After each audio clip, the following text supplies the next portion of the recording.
going on, ladies and gentlemen? My name's Ian Murphy, and I'm here with number 13 quarterback Aaron Graber and number 60 guard Michael Griffith, here to ask them some questions today about the season they've been having. They are from the currently 2-4 Eagles football team, and boys, I just have some questions for you today. So, rough start to the season, 0-4 start. Some good teams in there, but how'd you guys bring it together? How are you still bringing it together? Currently, we're on a little bit of a hot streak. We won a couple games in a row. And, early on in the season, we learned a lot of lessons. First 4 games, we played some tough teams. But we just took our losses and learned from them. And, we're starting to catch fire late in the season. Talk about a team that's catching fire. After a tough loss to a crosstown rival, this team really has found its identity, and I think that's been the driving factor of this team's success recently. I mean, you see the team that came out against Camden, against Collingswood, against Woodrow Wilson. That is not at all the team that came out the previous 3 or 4 weeks before. I think that loss was needed for us to get to the point that we're at now, and there's no turning back right now. We're gonna go 5-4 to finish off this season. I know we're, kind of on a hot streak now, but let's start from the beginning, with this COVID going on and, everything being different. I know the preseason was definitely a little different for you guys, definitely had some time off, and just explain to us how the preseason was. The whole quarantine was rough, being away from the guys. It certainly wasn't like last year when we made a championship run. The chemistry wasn't really there earlier on in the season. But, July 13th, when we came back and started conditioning and lifting and all, we felt that brotherhood again. And, we finally started to bond and get back together. And we're here now and feel pretty good about our season.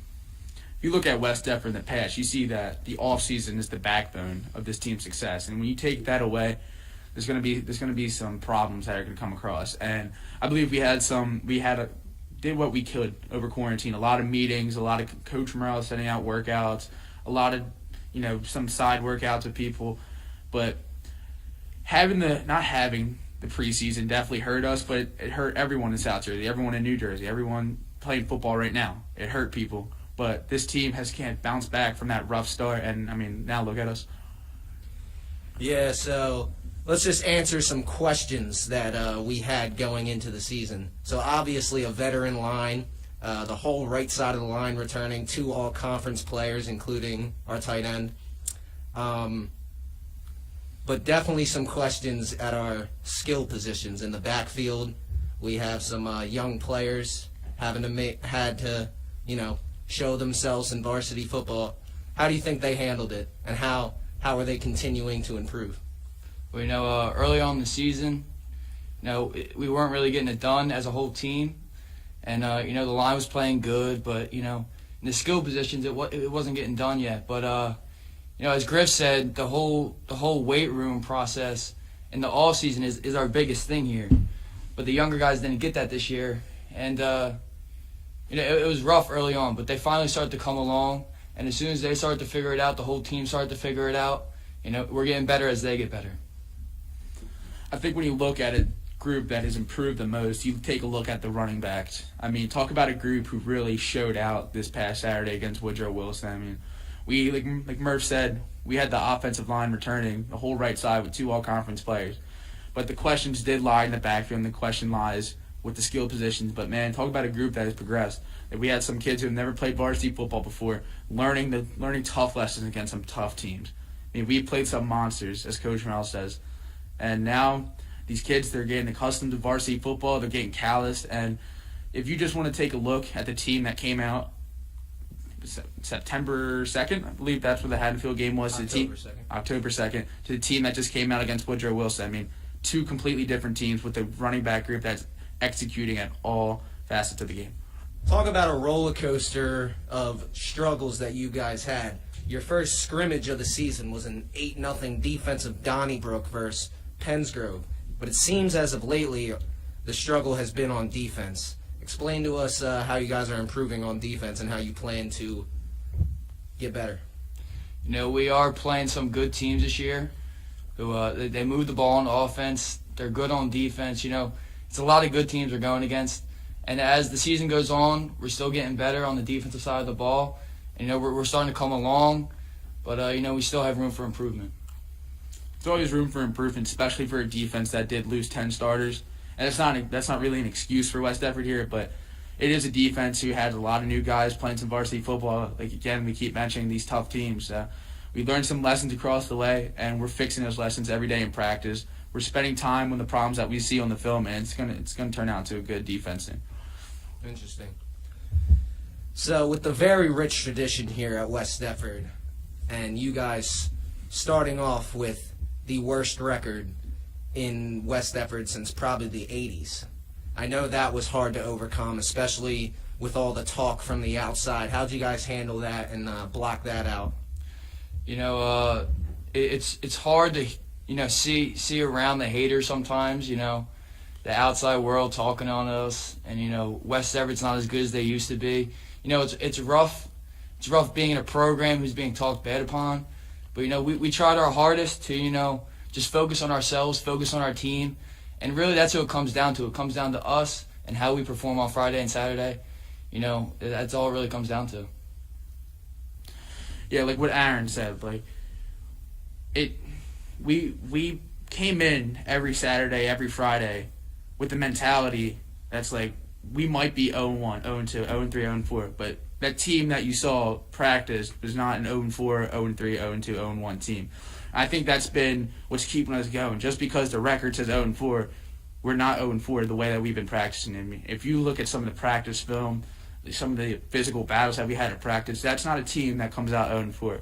That team you see right there is a team who's hungry, and that's what's been driving us. We've been hungry. We came so close. We had a tough game against Haddonfield, 1-point loss. We had an absolute war with Willingboro. Paulsboro, wasn't our best game, but Camden was an absolute war. And that team is hungry, and that's what you're seeing right now, and they're feasted. How are you going to take the lessons from the past games into these next 3 games, the last 3 games of your high school career? Obviously some tough losses, one blowout loss versus Paulsboro, but every other game was one possession. How are you going to take those into these next 3 games? We did learn a lesson in every single game. The first 4 games we went 0-4. We learned a lesson in every single one of them games. And, we bounced back, and we're just going to focus on, play by play, like executing our jobs on every play and get it done. I think the 0-4 start definitely strived us to be excellent, better. And the lessons that we learned from those 4 games are something that has made us better to this point. I mean, you learn lessons in win or defeat. And we had to learn some tough lessons, obviously, starting out 0-4. But the lessons that we learned had all showed Saturday. Like Coach Merle said to us, the lessons that we learned in the first 4 or 5 games have showed. And talk about a one-possession game.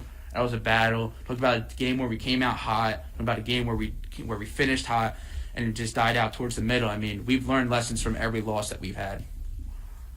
Well, we talked about the roller coaster of struggles on, both sides of the ball, but it seems like as of lately you guys have started to find yourself offensively. Do you think, have you guys changed the game plan, or do you think you guys are just now clicking on all cylinders and that's why the offense is improving and really good at this point? First, I'm going to shout out the offensive line. These guys, they work so hard. And, as they, battle up front throughout the whole game, 4 or 5 yard runs come into 7, 8, 9 yard runs. You guys win the game for us up front, especially in a program like West Defford when we run the ball a lot.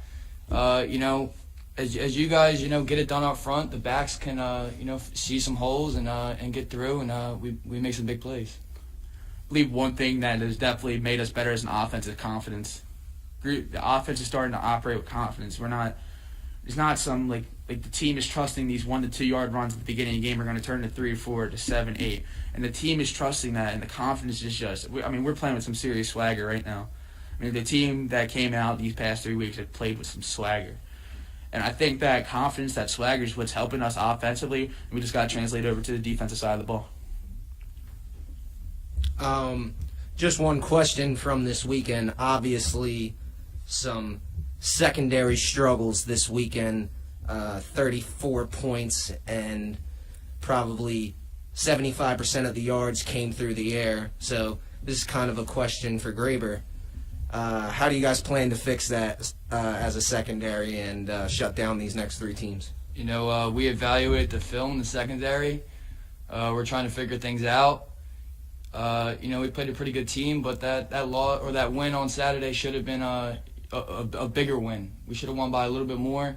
They shouldn't have scored as many points as they did against us. But we're going to figure it out in the secondary this week. And just one last question for you guys. Griff, I know you're obviously hurt, but how do you guys feel about tomorrow night? We feel really good. As Griff said, we're playing with some swagger nowadays. We're going to get after it tomorrow night and get this win. I'm real confident with this team right now. I mean, this team has been the swagger, the confidence is just we're playing like that rah-rah team that we found out that's what we were. We found out who we were, and since then we've been playing in some battles. We've been figuring ourselves out, and I'm real confident with this team that we got going into these wars the next 3 weeks. And while we're on it, because I didn't touch upon it earlier, Griff, obviously a gruesome knee injury last week, devastating, but Joel Asaro jumping in there, his first varsity start this week. How do you feel about him?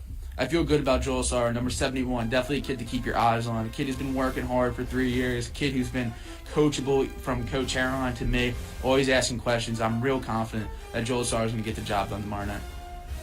You guys did an excellent job today, and go win tomorrow night. Thank you.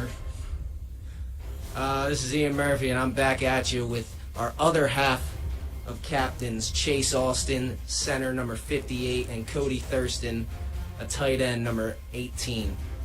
Let's start off with the young guys. Obviously you had some returners, all junior returners. I don't think any sophomores really were on the field that much. You definitely have some sophomores on the field this year, though. How are you guys handling that, and how are they getting better each and every week? Well, personally, I know one sophomore that I can really hone in on is Jordan Roan, number 50. It's someone who I worked with the whole offseason. He got me access to a weight room, and it's been great working with him. And not just him, but another sophomore, Jordan Eli, I work with. And I always give him rides, and it's good getting close to these guys and getting them on board and seeing just how fast people can come along. And with our young guys on this team, they're a key factor in how they get us better. And really, people like Jabril Barksdale, Jordan Roan, Jordan Eli, they're all doing a great job, and they're really improving week by week. Yeah, like he said, it's really nice to be able to get close with these guys and pass on the tradition to them, and that's what we strive for as seniors, is to not only be getting a win, but to be able to pass down what we learned from all these years and give them to them and give them a little bit of our knowledge to help them get through the rest of their high school career. Mm-hmm. And just talking about the new starters, our backfield obviously with Jacoby Williams, Jamar Jones, Brennan Shivers, Jake Shutman gets in there, and a new starter on offense who really didn't play that much through the first couple games. Tyrone Oden's been kind of a factor, especially this weekend. I know he made a great block. So just explain to us how you're helping them through playing both sides of the ball, and how it's been with new people coming on as the season goes on and having to switch positions. It's definitely been really interesting, because early on in the season, you have the depth chart and you're able to build trust with a lot more of those guys, constantly being able to play with them. So us having little injuries such as Cruz Meisner, he was the other starting defensive end and he's unfortunately out. Jordan Eli was able to hop in, unfortunately suffered a shoulder injury.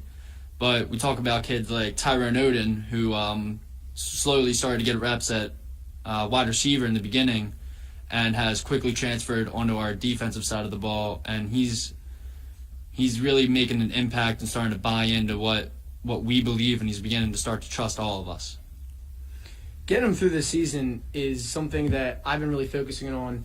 And I know as a sophomore, it can be really hard to get through this type of season. And the way I'm doing that is creating a connection with them. People like Tyrone, who I haven't talked to before the season, and then he starts getting reps, and I'm like, okay, he's getting thrown into war. So let me develop a connection with him. luckily I've already had connections with Jordan Eli, Jordan Roan, and all these new guys coming in. But it's awesome to see that they're really taking the next step, and they're really going to help us win. And they're going to help us win the next few games. We need them. So let's transition to you guys now. Obviously, like I said, with Aaron and Mike Griff, it was a weird offseason, obviously, with COVID and everything, and you guys been playing the past 2 years. You know it was different. How was it kind of just jumping into the season? I know everything was quick. The offseason wasn't much. Not a lot of camp days. Explain to us how it was just jumping into the season. Well, first thing you got to touch up is on the offseason. Like the guys before I said, that is just the biggest keystone back part of the whole entire program is the weight room, BFC, plyos, and all those workouts and everything. But the one that comes with that is also trust and the connections that you build with your boys through all those few months. And that's something that we've had to catch up on, and maybe that could be a factor why we started off a little off and we lost away as a team, to say so. But the thing is now these last 4 games we caught up with our rest. We caught up with those broken relationships, and everything's starting to come together and build up. But being thrown in the season with COVID, it's been a challenge, but we're starting to really hit our peak right now, and it's great. Yeah, I think that the offseason was definitely tough, and being thrown right into the season was definitely tough as well. We weren't able to prepare as much for these teams as we would have liked to. We were still figuring stuff out within 2 weeks from the game. Our scrimmage against Pensgrove, we were still figuring things out. Luckily, we were able to adapt really quick and fortunately overcome a lot of the obstacles that were thrown at us, such as COVID. So we were able to jump into the fire, figure things out, and start getting them rolling. Getting to a sentimental topic here. Obviously you guys have been together as a senior class for a while now. I know a lot of you guys came up through the midget program together. How's it feel knowing you only have 3 left? I honestly I don't even like to think about it, honestly, because it's helped me so much through everything. I came here my second year of freshman in midgets, and all these guys were really able to take me in and allow me to be with their team, and luckily through that we were able to build a bond and relationship and kind of had the last piece of tradition that was able to get passed up through us all. And luckily, we have our season together, and that's all we could have hoped for. For football, for me, it's been something that is me. Like, I am football. That's a part of my life for my last however many years of my life. And to think that it's almost over is really, really scary. It's really scary. And the opportunity to play the best game on earth with all my best friends and all my brothers and everything, it's definitely really scary. But how I look at it as these last 3 games are going to determine my legacy and the senior class legacy and how we finish and how we've done these last few years, and not letting down coaches like TJ Green, Steve Snyder, all those guys in the midget leagues. And I'm super excited for the last 3 games, but I already know, November 24th, Pensgrove, it's gonna be an emotional game, and most definitely I'm gonna miss it. And yeah, definitely gonna miss it. And just want to talk about, you guys got to be grateful for these last 3 games, as these are the pod games that the NJSIAA has set up. And, the season could be over right now if it wasn't for that. So how do you guys feel going into these pod games, and how do you feel about your matchups? Our matchups are good right now. Sterling and Woodbury. I love this game coming up. It's a rival basically within our division. We've seen them for the past however many years, and it's always been a fun game playing against them. I remember 3 years ago it was just a complete Donnybrook. Last year we got them twice, but both hard fought games. And it's good that, and then jumping forward the next week, it's good that we get to see a team that we haven't had much matchups with in the last few years, and there's a few players on there that we know, and it's definitely going to be fun, and I'm excited. Yeah, I mean, you got to be super grateful for these games. With what you said, is that we didn't even think that we were going to have these games in the beginning of the year. We didn't think we were going to have a season at all. But luckily, we are able to have these games, and it's going to allow us to really show what we can do in the back end of the season and how West Effort truly finishes. And, luckily, pod games aren't the only ones left. You have one more after those in Pensgrove on Thanksgiving. I know you guys don't like looking ahead of schedule, but how do you guys feel when you receive that information?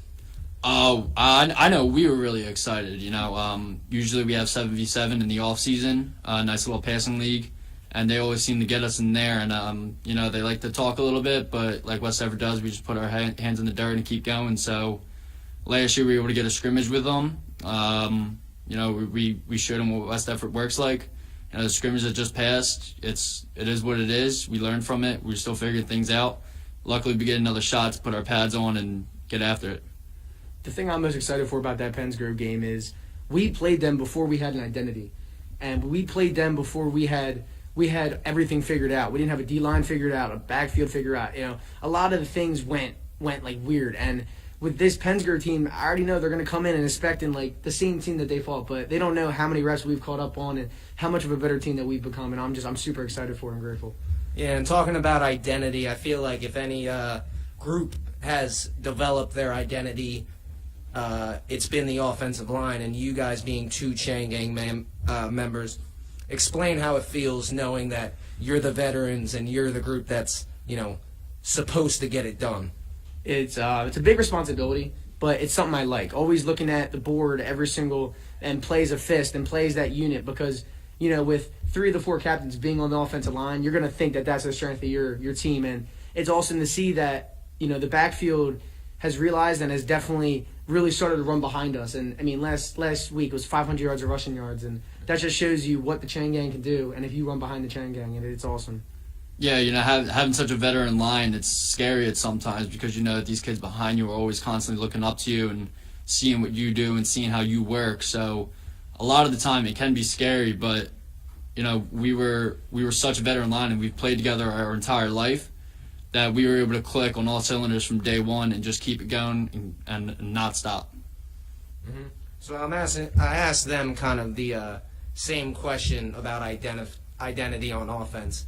It seems like, I know you guys have struggled in the secondary, but it seems like everywhere's been a little off on the defensive side of the ball. So explain to us how the front's getting better and how the front's improving to stop the run.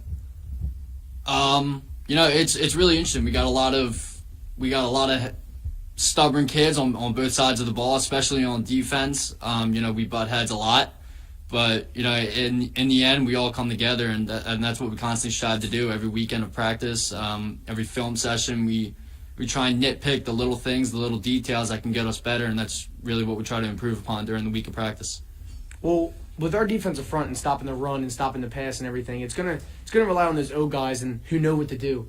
Like people like Braden Garson, Cody Thurston right here, and Aaron Graber, like they're gonna rally the troops and they're gonna get this defense on track. And I'm super excited for this team and this defense to just keep getting better every week. Mm-hmm. Hope to see you guys get better this week. One last question: How you guys feel about tomorrow? Tomorrow's gonna be it's definitely gonna be a great environment. I know, and I'm super excited for the fact that I get to play another game of football. That's obviously what I'm grateful for.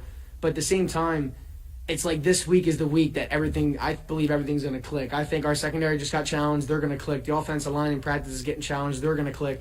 Backs are already on all cylinders. And I feel like this is the week that we put together and we really cement our identity. Yeah, I agree with him. And I think that this is the week where you're truly going to see what West Everett's all about.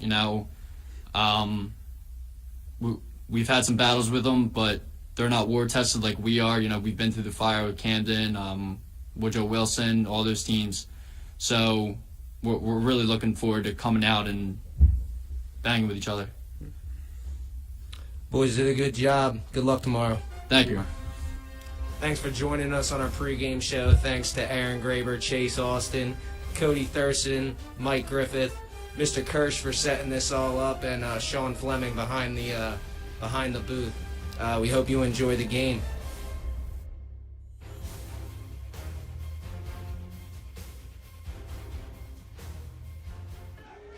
This is a West Jersey Football League contest, and in the interest of good sportsmanship, proper conduct will be observed by all participants, training officials, and spectators.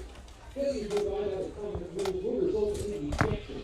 Further reminder, there is no smoking anywhere on high school property.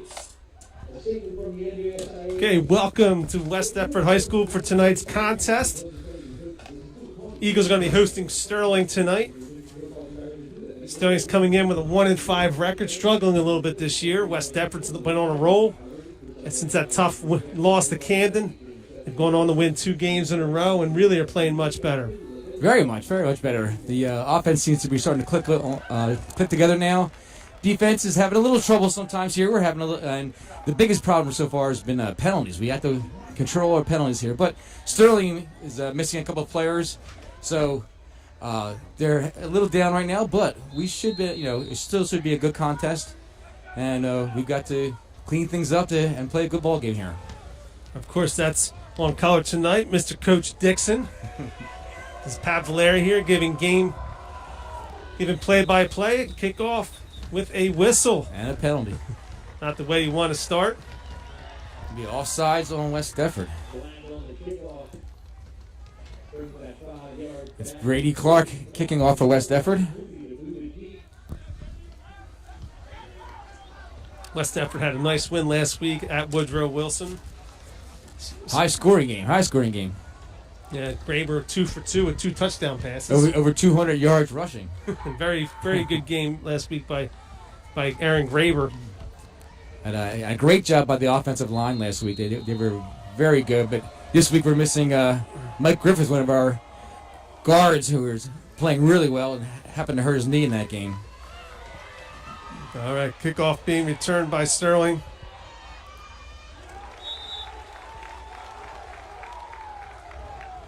Out to about the 34-yard line. Tackled on the play by number 28, Jacob Shutman. 1st and 10 Sterling from the 34-yard line.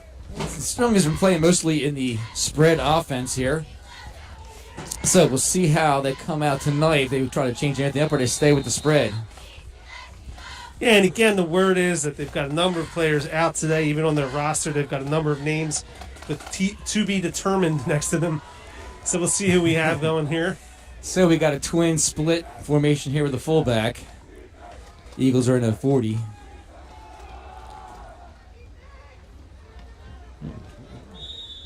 Takes the snap out to the 38-yard line. Brought down by a number of West Deptford Eagles. It looked like a Wildcat snap that came out at that time. They made it just be going to the Wildcat to start the game off with here. Ian Murphy there with the tackle. This will be about a gain of 4 on the play. 2nd down and 6 for Sterling. Yeah, direct snap there. Yeah, we got number, was it 20, is that 23 or 22? Yeah, number 22. 22. Xavier DeAndre. DeAndre? Yep. Yeah, so starting. Got another flag here. Got a false start against Sterling. 5-yard penalty will make it 2nd down and 11. So Sterling starting right off in the Wildcat. Well, I'm not sure if their usual starting quarterback is one of the kids who was not able to play tonight. Yeah, so we can expect some confusion from the Sterling Knights tonight. Yeah. And again, you can see it right now, struggling to get in the proper formation here. A little bit of confusion in the backfield. Still in the Wildcat with DeAndre. Speed. Nope. Fakes the handoff, brought down immediately in the backfield. Jordan Roan.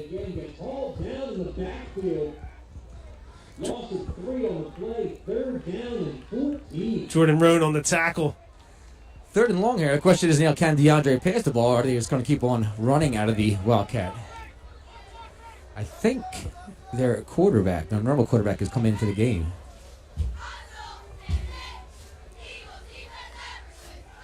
That'd be Jeremiah Thompson as their regular starting quarterback, number 3. But they're still in the Wildcat. They're still in the Wildcat right now. 3rd down and 13. They'll go with the speed sweep. Takes the handoff this time, number 5 for Sterling, Trayvon Potts. Brought down pretty quickly on the play.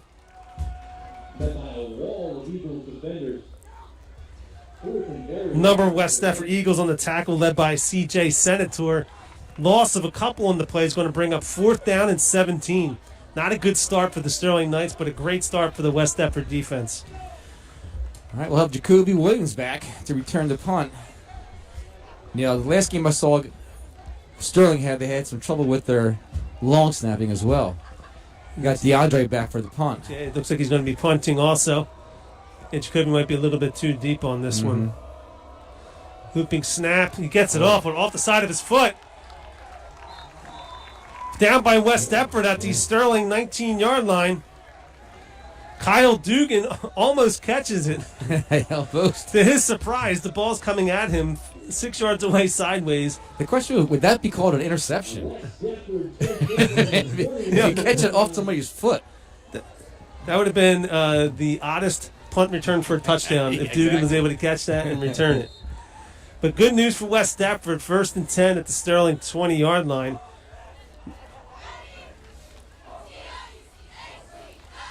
Aaron Graber, of course, quarterbacking for West Deptford. In the backfield, you got number 9, Jamar Jones at fullback. Jacoby Williams in motion. Pitch back to Jamar Jones. He's got some blocking in front of him. Gets out wide. Race to the corner.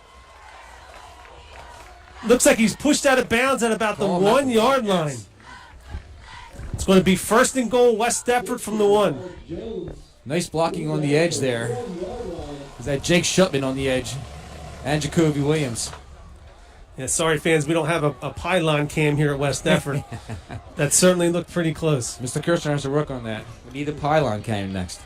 It's going to be 1st and goal, West Deptford from the 1. Good pursuit there, too, by Sterling. Yeah, we just Western just got the edge. Had some good blocking on that edge corner there with the toss to the fullback. All right. Got Jamar Jones. Jamar Jones with Brendan Shivers and Jacoby Williams. Graber under center. Takes snaps, hands off to Jamar Jones. Touchdown, Eagles! 2-play drive after being on the 20-yard line, and it's pretty easy drive for the Eagles right there. And again, that's what you want to do. You got a visiting team coming in where it is they're coming a little short-handed. You want to take that early lead. You don't want to give them hope. Brady Clark on for the extra point for West Deptford.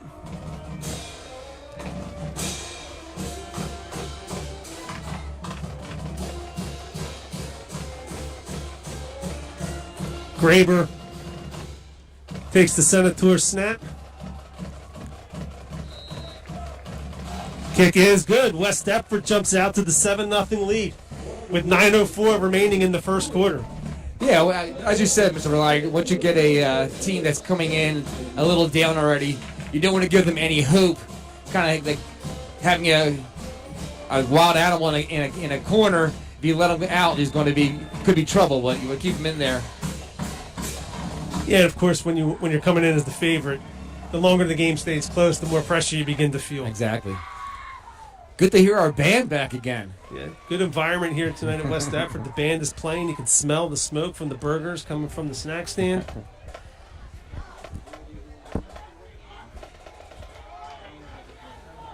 So we've got Clark set to kick off for West Deptford.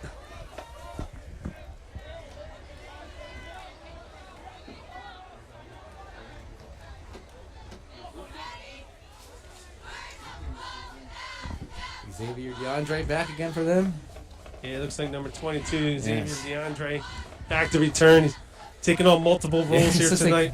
Like Xavier's going to have a busy night there. So along with number 6, is that number 6, number 5? Yeah. Number 5. Clark's kick is very deep here. Potts. Bounces into the end zone for the touchback. It's going to be 1st and 10. Sterling at the 20-yard line. That's good for Brady. Brady has a nice strong leg, like a soccer player. So he's been good, very good with his kickoffs lately. Yeah, and again, and any football, especially high school football, it gives you such an edge. You watch enough high school football games, you come into games where the other team doesn't have a kicker, and it just gives you such an advantage. Last week against Woodrow Wilson, so they had to go for 2-point conversion every time, and once we stopped a couple of them, we were in good shape. That's in the backfield for Sterling. You got number 32, Jameer Richardson. 15 takes the snap. Quick throw out wide. Met immediately. Jordan Roan again on the tackle. Good read by him. Severise's pass is going to end up being about a 4-yard loss for Sterling. It's going to be 2nd down and 14. Jordan Roan already with a couple tackles for loss here tonight. All right, so it looks like Sterling going with a traditional quarterback setup now with Santonio Severese, number 15 at quarterback.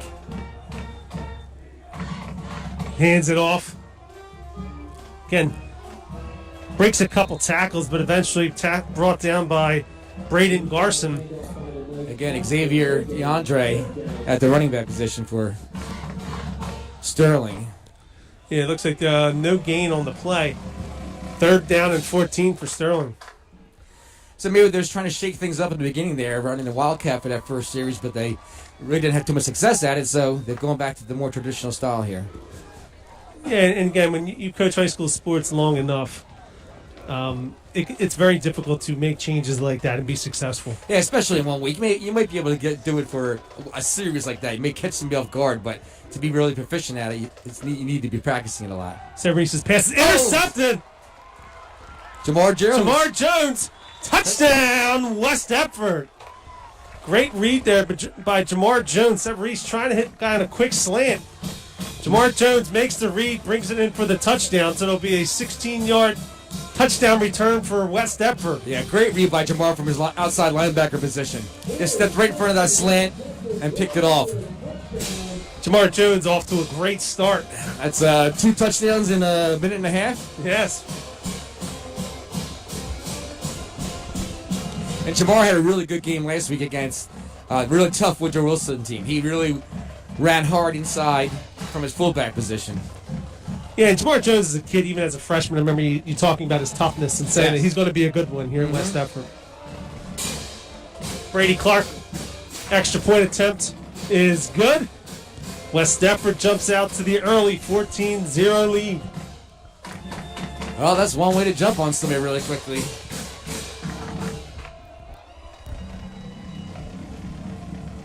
Good sign for the Eagles to really pick up where they left off last week. Defense playing tough and the offense clicking as well. Yeah, definitely. And I like the energy coming from the West Epford sideline, too. You know, there aren't any playoffs this year. Coach, if you want to try to explain, there's pods, correct? Yes, the South Jersey Football League, or West Jersey Football League, actually set up pods based on your location in the state as well as the your record. So they basically set up pods of 4 for a couple, pod playoffs, basically. And so we have Sterling this week, and next week we'll be playing Woodbury. So they did a good job. Some of the undefeated teams they're all matched up against each other, so you can kind of claim to be number 1 in South Jersey after this is all done. But at least the kids get a chance to play a couple more games. Yeah, and again, it's certainly not the same as your traditional football playoff tournament. Not at all. But again, everybody's doing what they can to try to get the kids the opportunity to play games. Clark's kick, caught at about the 5-yard line. Brought back, finds the seam. Trayvon Potts for Sterling. Trayvon Potts brought down at the 35-yard line. Taking it for 5, brought all the way out to the 35-yard line by number 5, Trayvon Potts. Another good tackle by Kyle Dugan. Yeah, Kyle Dugan in on that tackle. So it's going to be 1st and 10 Sterling from their own 35-yard line. That's a good, better starting position for Sterling here right now.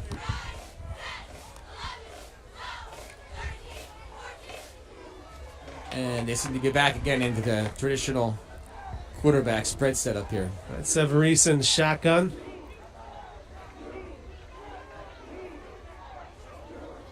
Jameer Richardson with the ball now.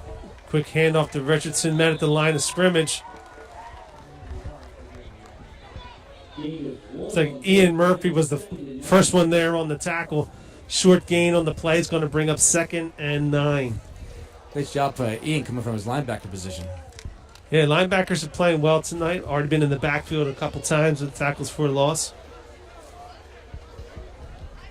So looking at 2nd and 9 with about 6:58 left in the first quarter. West Epford up 14-0. For those of you just joining us,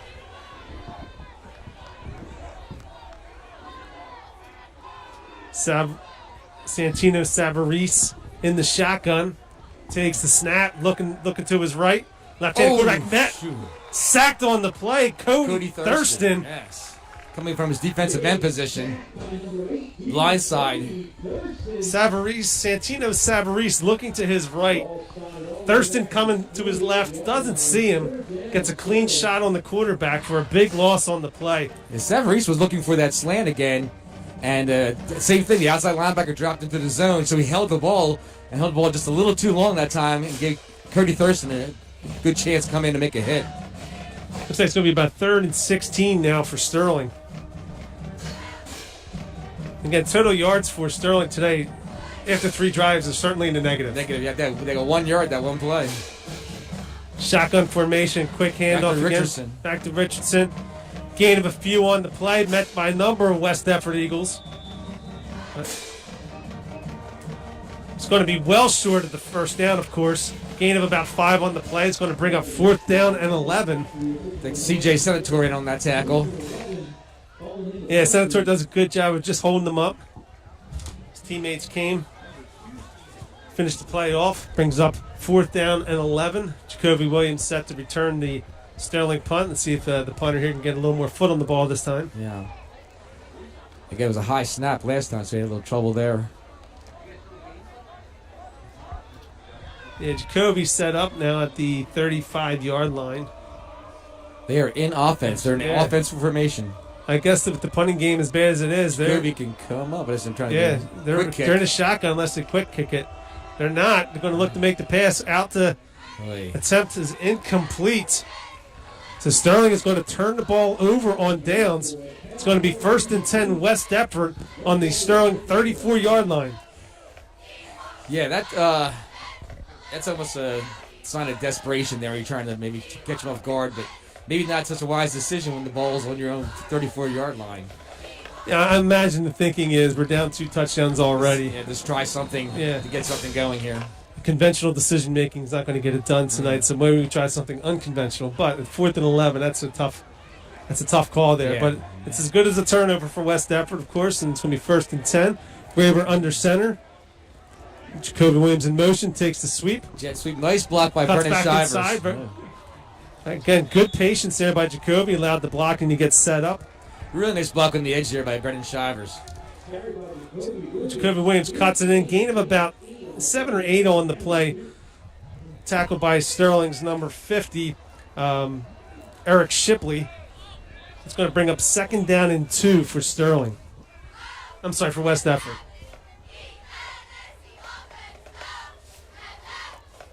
Looks like West Effort's found something on the right side. Don't be surprised they're not coming back to the left this time. Yeah, with the wide field here. Mm-hmm. Shivers in motion against with Smart Jones up the middle with a huge hole. 1st down, West Effort. Good for the 1st down. Another good lead block by Brennan Shivers. Yeah. Line doing a nice job creating holes up front. Yeah, again, you can see that play developed really well. Jamar Jones hit the hole quickly. Gain of about 7 or 8 on the play.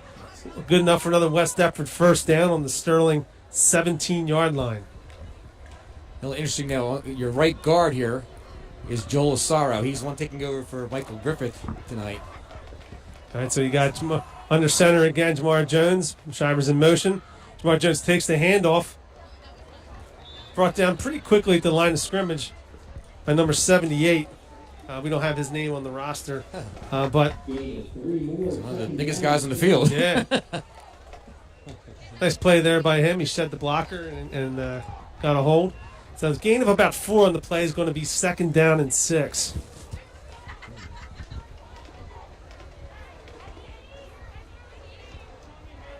And methodical now. West Deptford's taking their time. 3:04 left here in the 1st quarter. Yeah, just moving the ball down the field, breaking out, going inside and outside, testing out where they feel better at here. I would suspect this will probably be an outside play. They go on the toss here. Good call, Coach Dixon. Out to Jacoby Williams, cuts it inside. Touchdown! Yes. Waiting for the call. Did they make it? I didn't see the official make it, but I'm going to make the call. It was a touchdown. Okay. Okay, referee still hasn't called it, but we're going to give it to him. Touchdown, Jacoby Williams. I wasn't sure if he maybe stepped out of bounds at the 4 or 5 yard line. Good call there by Coach Dixon on the toss. 14-yard touchdown run for Jacoby Williams. Makes it 20-0. On for the extra point is number 38, Brady Clark, his third of the night. CJ Senator snapping and Aaron Graber on the hold here.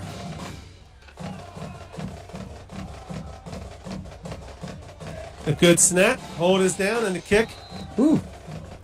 is good. West Effort 21, Sterling 0. And again, good drive there by West Effort. No big plays. 4 or 5 yards of carry, 6 yards of carry. And again, as you called, hit him inside, then busted one out, found the space for the touchdown. Yeah, well, you're working with a short field too. That's a disadvantage if Sterling made that call to try to catch a West Effort off guard there during that punt situation, and weren't successful at it. So then all of a sudden you give West Effort a short field, and it makes play calling a lot easier when you have the short field and you're gaining good yardage on every play.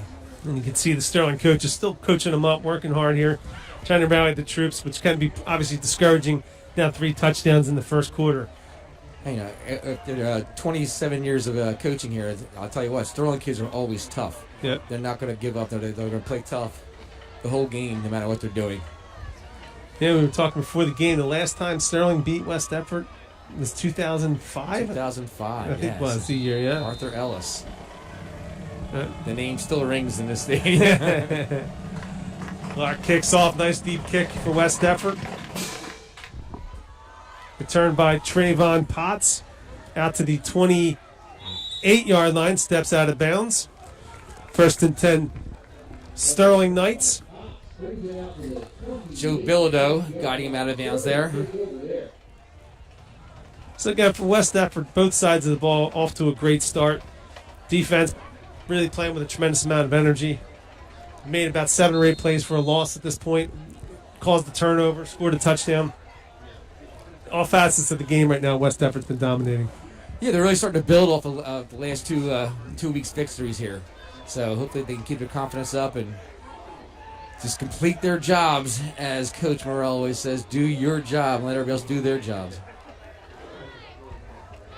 All right, Savarese back, takes the snap, quick throw. We do have a flag on the play.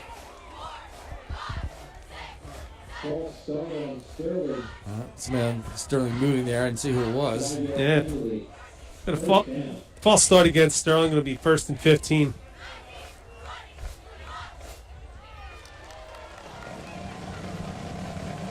That's a hard way to play a game when you're getting penalized yourself and moving backwards. Yeah, when your total yards is in the negative after 3 possessions, it's going to make it all the more difficult to gain 15 instead of 10 for the first down. So you hear the term staying ahead of the chains, and that's about keeping the down marker moving forward towards that first down marker. And right now they're going backwards over the chains here. Savarese in the shotgun. Looking to his left. Quick throw. Deflected at the line of scrimmage. CJ Senator. I think he jumped up and blocked, knocked that down. It looked to be about at least a 7-inch vertical. Almost 7, yeah maybe. All right, but he gets his paw on it, knocks it down. 2nd and 15 for Sterling. Hey, CJ's been playing some really good defensive end the last couple of weeks here. Really come on. And he's a kid, he's been playing as a long snapper since his freshman year, I believe, right? Yeah. Mm-hmm. So it's good to see him getting the opportunity on the defensive end position, contributing in a different way. He's really played well tonight. So we're looking at 2nd and 15 for Sterling. Savarese takes a snap, quick throw out to his right, through the hands of DeAndre. And again, looks like he lost his footing a little bit and then lost his concentration. Yeah, I was out in the field before the game, and the field is pretty soggy. The footing is not going to be the best right now. The field doesn't look too bad, but when you're down on the field, you can feel the moisture. We've had rain the last 2 days here. And again, as you always say, Coach, guy who catches the football, it's not the hands, it's the eyes, right? Exactly. So if you take your eyes off the ball, he slipped. You can see he looked down for a second, just didn't get the focus up quick enough to catch that, which is going to leave Sterling with a 3rd and 15 from their 23-yard line with 2:25 left in the first quarter. Potts in motion. Flood Quick motion. throw. Catch by Potts. Brought down quickly on the play by, I believe that was So this side has Tyler Yates. Tyler Yates. Good. Tyler Yates and Going to be short of the first down. It's going to bring up 4th down and 5. Let's see if Sterling decides to go for it again here. And I think they are. looks like they are. Holy.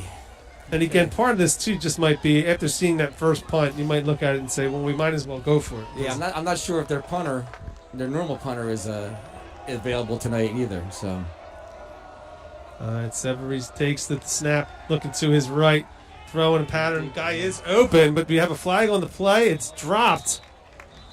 But this could be on West Deptford here. Looked like a double move, and maybe he got held on his break. and moving Jacoby Williams over there on that corner. Yeah. Just waiting for the signal here. And again, he was open on that play, so if he did grab him, it may have been a good move if he was beat that badly. Timeout by West Deptford. So it was a defensive holding against West Deptford. It's going to give Sterling the first down. Coach Morrell calls timeout. Coach Morrell looks pretty heated right now, getting into his troops, you can tell. Well, as we're talking about, the biggest thing the last couple of weeks has been the penalties. All right, and people not doing their job. So 2 weeks ago against Collingswood, I think we had over 13 penalties.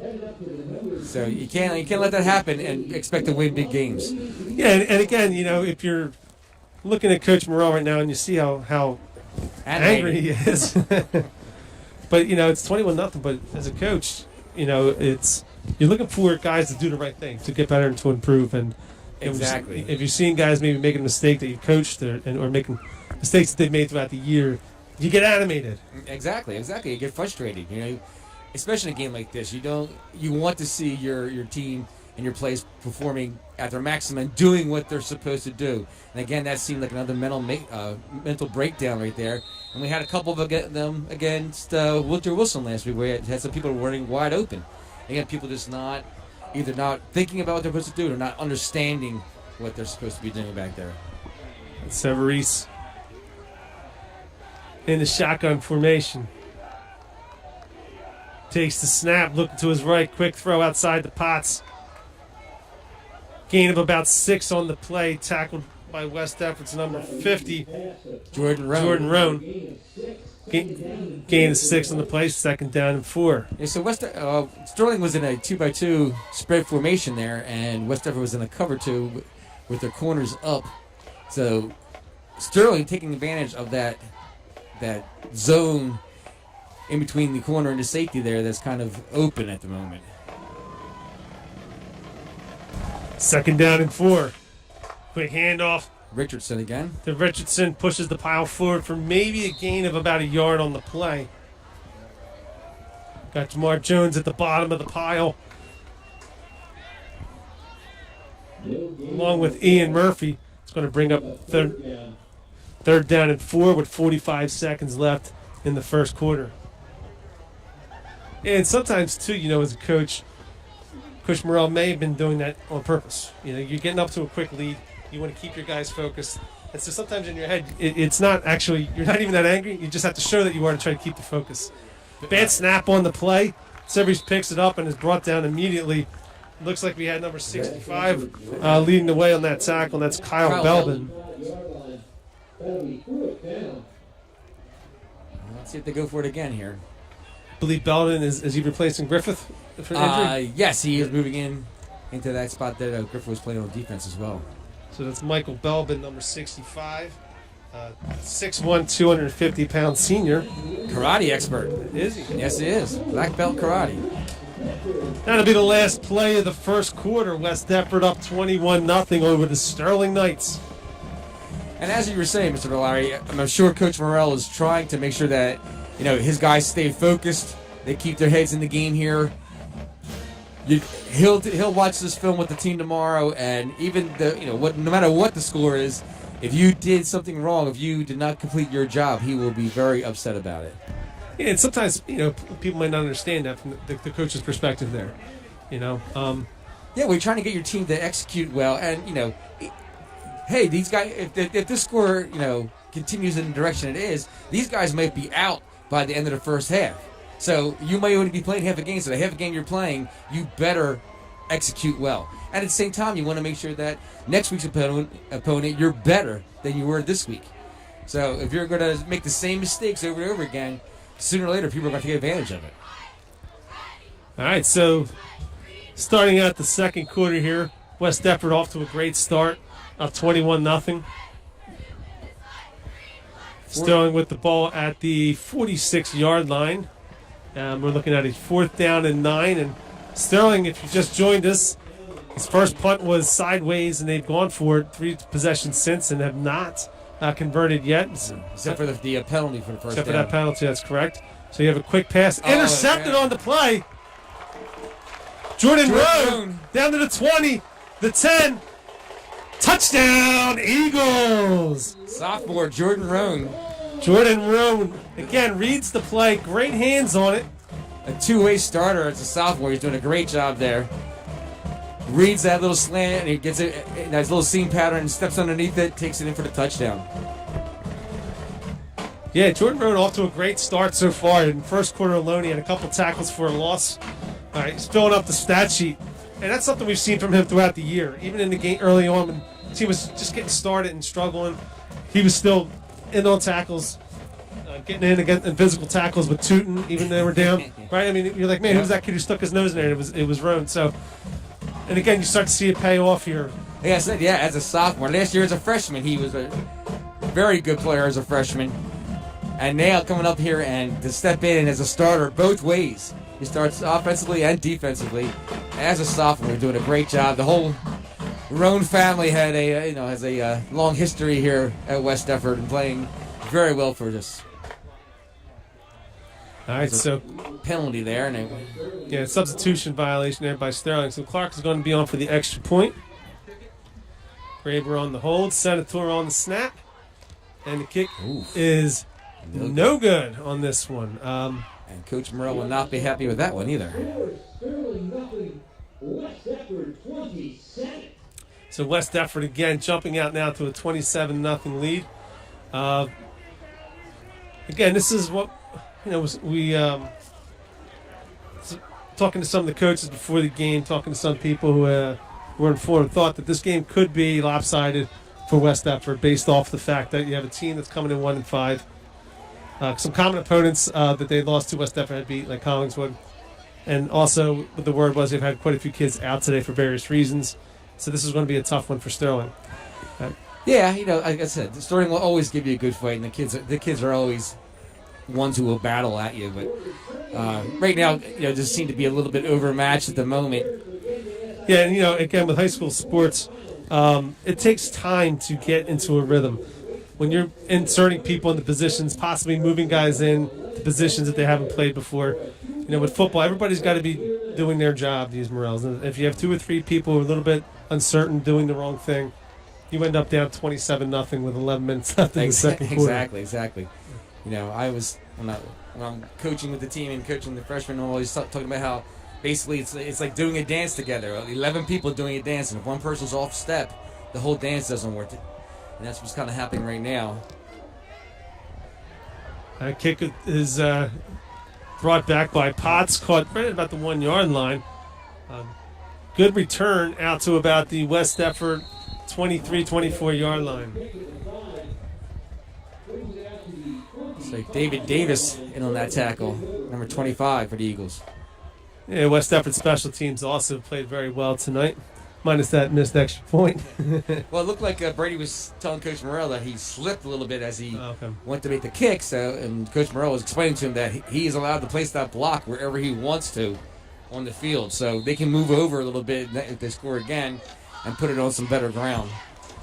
I don't know how you got all that from that conversation. We are about 40 yards away, but it does sound like a legitimate thing. You can tell by the way the ball went that he didn't hit it cleanly. And it was a good hold. The hold looked like it was good. I could read Brady's lips with the excuse, I was slipping. And Coach Morrell said, pick that block up and put it over here. First and 10, Sterling from the 24-yard line. Back to Richardson. Richardson on the carry. Tackled after about a 2-yard gain. Is going to bring up 2nd down and 8 for the Sterling Knights. Defensive tackles, Belbin and Garbin back in on the tackle there. Yeah, the West Deptford's defensive line is doing an outstanding job today. On numerous occasions, you see him shedding the blockers, making the play. All right, so now again, we've got quarterback for Sterling, Santino Severese in the shotgun. Back to Richardson again. The handoff to Richardson, cuts back outside, and tackled on the play by number 53, Ian Murphy.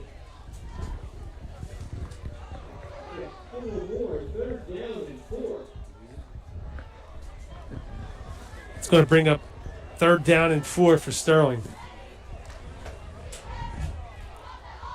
Yeah, senior Ian Murphy does a great job. You know, he's our offensive tackle and goes to linebacker. So for a kid with good size, he's also very athletic and can move very well. How did he get to the pregame show to the field so quickly, Coach? He's fast. That's what I said. He's athletic. Severese in the shotgun, hands off again. Murphy again, first one to meet him, brought down pretty quickly at about the 31-yard line. It's going to bring up 4th down and 3 for Sterling. Looks like Sterling's trying to rely more on their running game this time around here, this series of downs. See if they can get something established in the run game. They were having a little trouble in the pass game.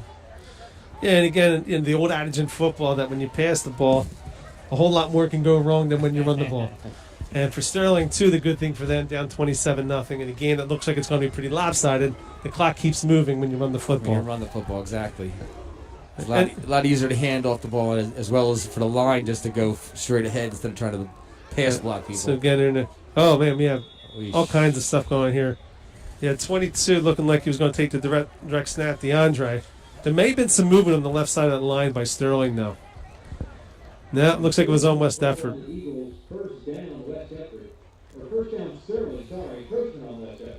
I believe that was Ian Murphy. Yeah, I think Ian Murphy came out. I was talking about his athleticism. He's just maybe a little too fast that time. He tried timing the snap there, and it didn't work out. So unfortunately for West Deptford, that 5-yard penalty is going to give Sterling the first down. 1st and 10, Sterling at the 36-yard line. Severese back in, shotgun.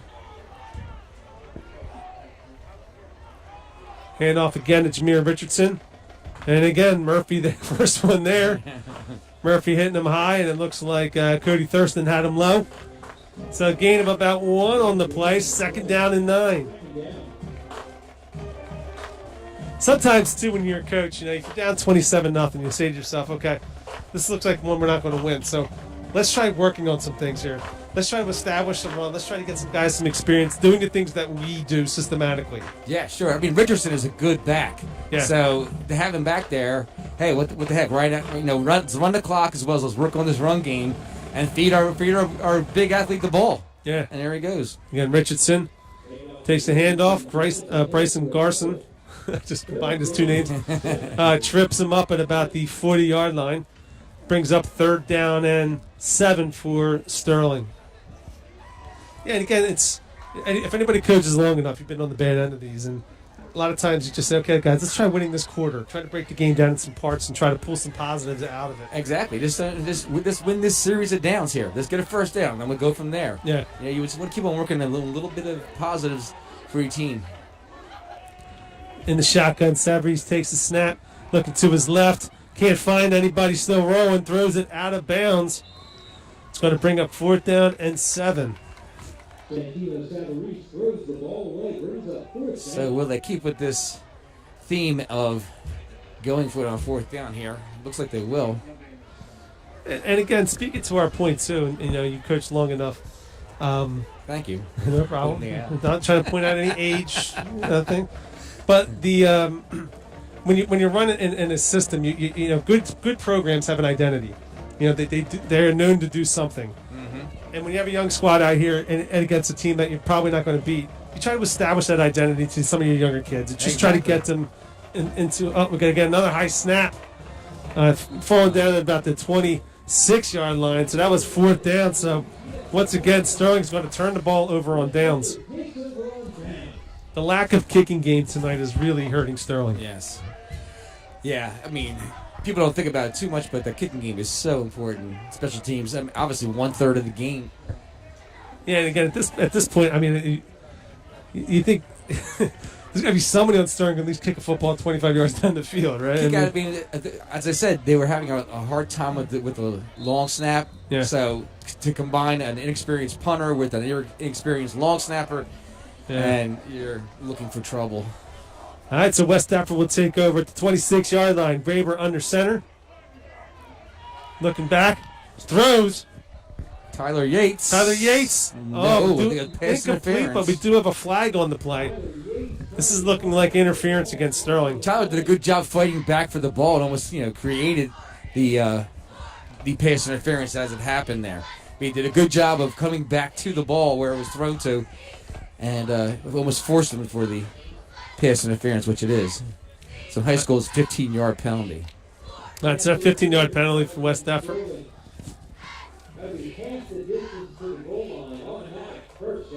And again, that's Graber's first pass attempt today. I know we're up 27-0. Coach is probably looking at this in the first half and saying, all right, why don't we at least try to work on this, try to get some kids involved. Yeah, I'm sure that's exactly what Coach Morrell was thinking. We'll try this with a couple of our starters in, and then at halftime we could start pulling our guys out. Right. Graber under center. Offset fullback has jet sweep coming. Ball's handed off to number 32. Brendan Shivers, touchdown, Brendan Shivers. Again, really good blocking on the edge there. That time it was Jacoby Williams and Jamar Jones. Yeah, and Shivers basically untouched into the end zone there.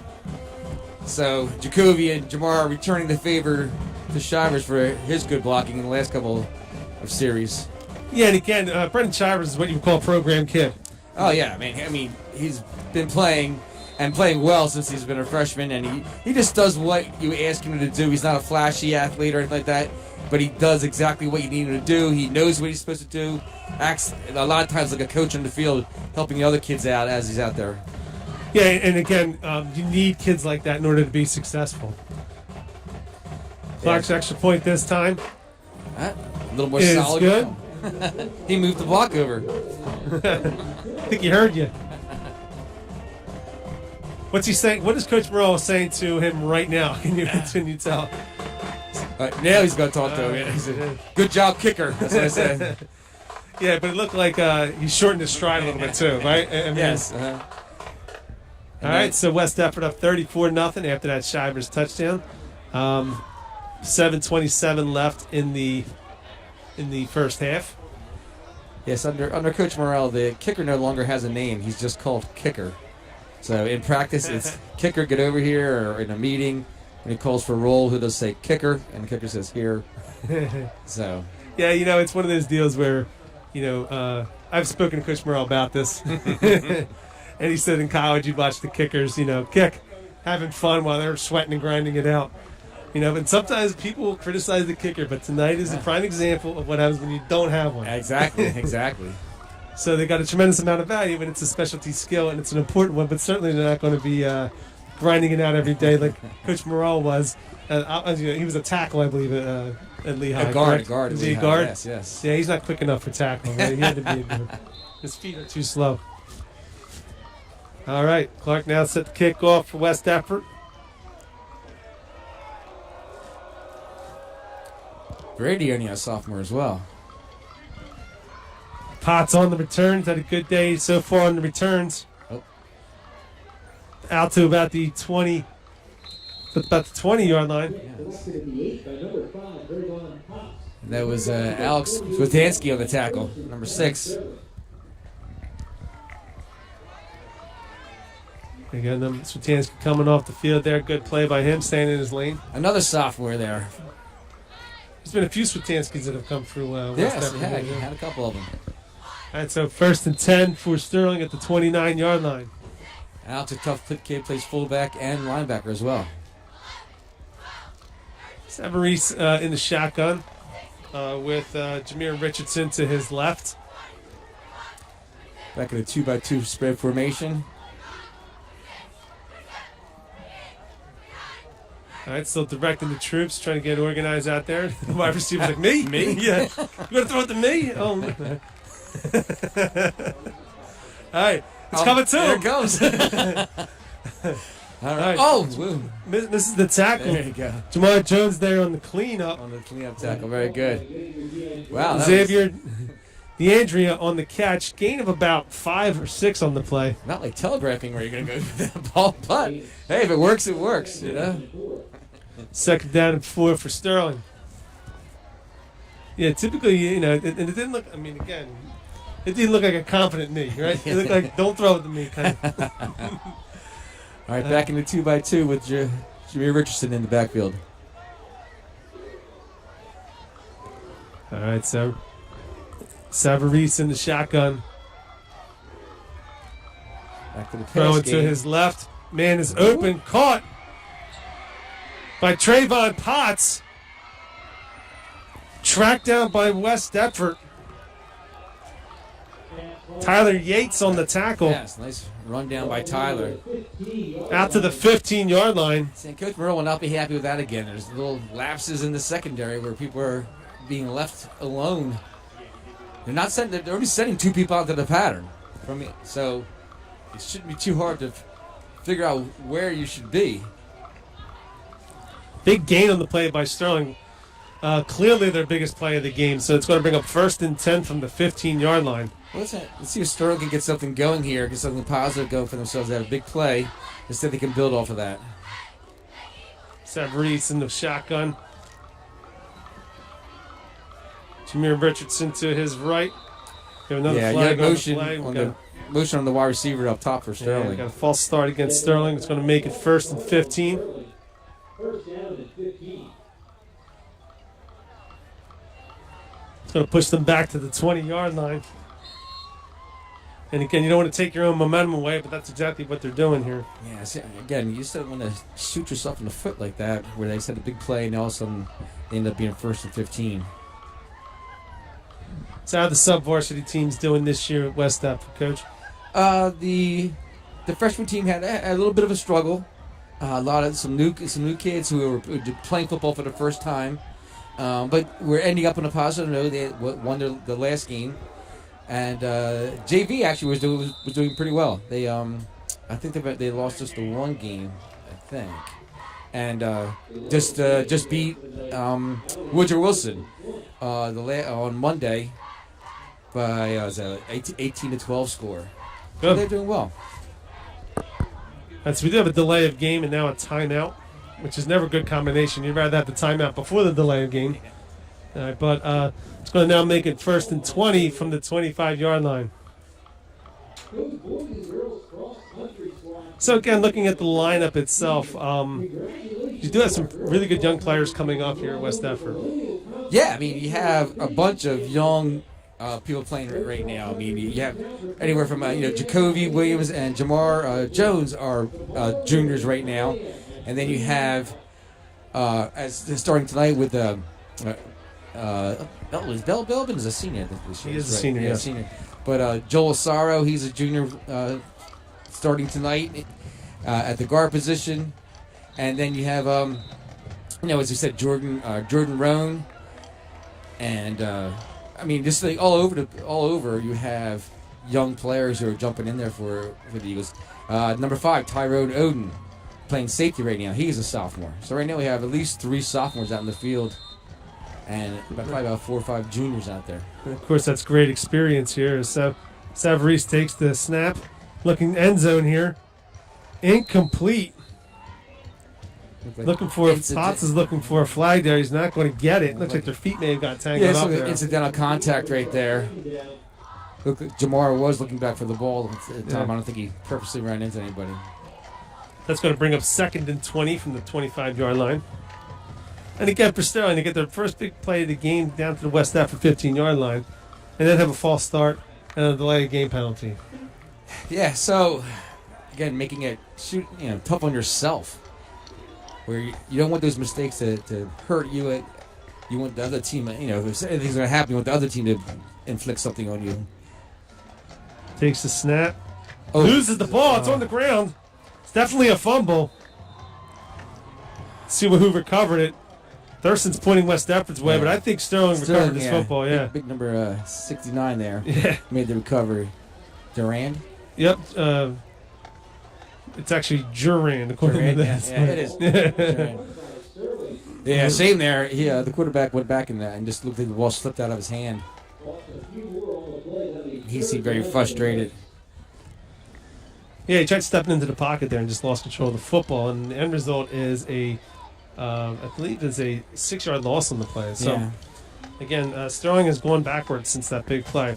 So now we're looking at third and about 25 here.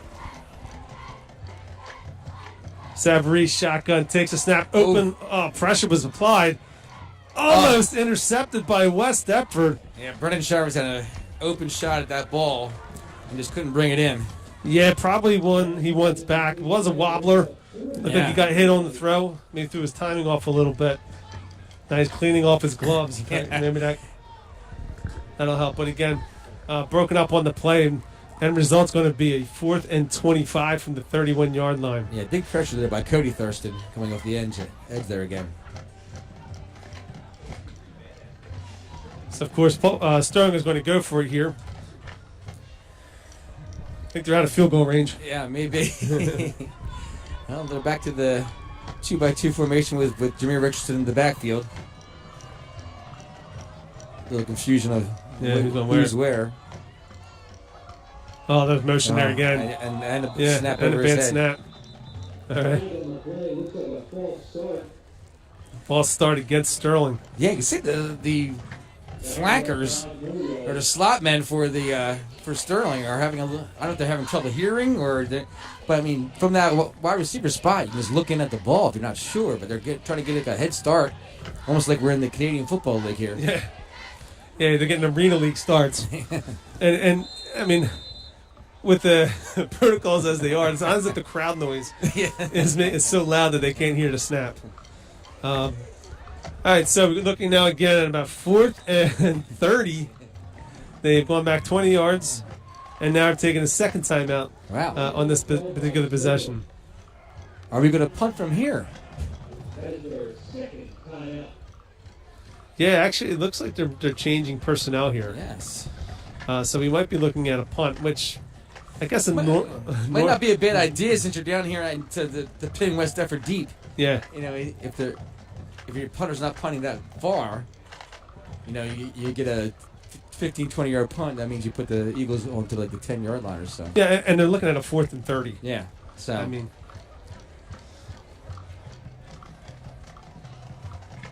the Sterling sideline not looking very happy. all right. So yeah, it looks like they're set the punt here. All right, Xavier DeAndre back to punt again. Had a little trouble with the last one, and again it was a high snap as well. And West Deptford, do they have anybody? No, deep? no one back right no now. one back for West Deptford as a result. So 4th and 30. Another center Jacoby Williams back. Ball snapped. Ball's punted. Run out of bounds at about the maybe 20-yard line. So maybe about a 16-yard difference there for Sterling. A little bit of change of Again, ideally, change of field position. you're trying to pin West Deptford back to like their own 15, Inside 10-yard their own line. 10-yard line, we'd hope. And try to make something happen that way. Try to at least get the field position battle back by the rest of the half. All right, but unfortunately, the punt goes out for Sterling at the 20-yard line. So it's going to be 1st and 10 West Deptford with 4:57 left in the first half. Graber ready to direct the troops. He's got a good quarterback look to him, though, doesn't Oh, he? he does. Nice tall kid. Got a good arm, good head on his shoulders. Knows this offense well. Shifting the line, Graber under center here. Shift to strong. Back to Toss back out to Jamar Jones. Cuts inside. Good play there by Sterling defensively.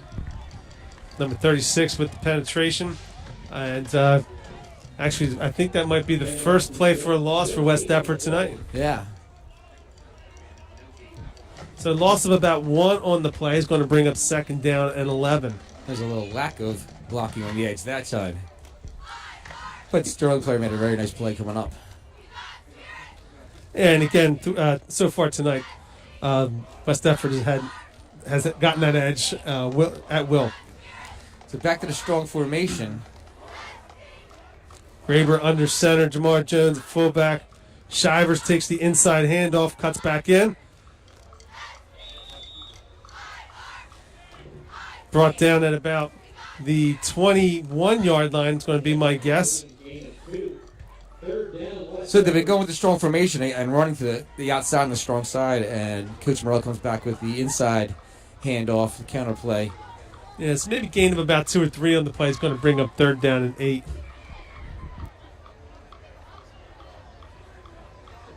3:42 remaining in the first half. We're trying to get some footing, it looks like, filling in some divots. 3rd down and 8. Jacoby Williams in motion, takes the speed sweep. There's some penetration on the outside. Finds some blockers, finds a hole. Out Jacoby Williams goes, getting tracked down on the angle, but Jacoby is going to outrun him. Touchdown, Eagles! Good patient run there by Jacoby Williams. Yeah, Jacoby does a nice job of really setting up his blockers. Stays behind and really waits for the hole to open up for him. He doesn't rush the whole play. Yeah, he saw that hole when he hit it. Yeah, he's just got to get on the track team and we can work on his speed a little bit. I don't know. They have a coach who can do that. I think we do. But that play from the start didn't look good from our vantage point. It looked like Sterling had some penetration. Yeah, and they had swallowed up. Yes, they had some penetration, and Jacoby did a nice job of staying behind his blockers and waiting for things to open up. Sometimes patience is the best thing for a running back. All right, so Clark again on for the extra point.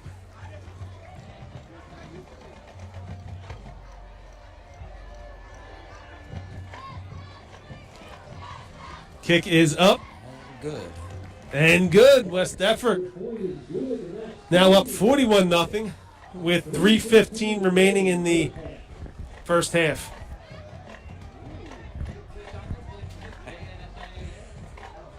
And Brady gets the hand slap from Coach Morrell that time instead of the scolding.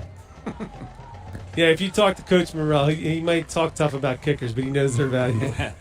He knows the value Yeah. for sure. Coach Folsom always knew the value of the kicker. He was always eyeballing somebody on our soccer team. Somebody on our soccer team is leaving to go Coach kick Folsom footballs. never would have done that, taking anybody from the soccer team. Just strictly allegations, never any proof. Exactly. All right, but West Effort set to kick off.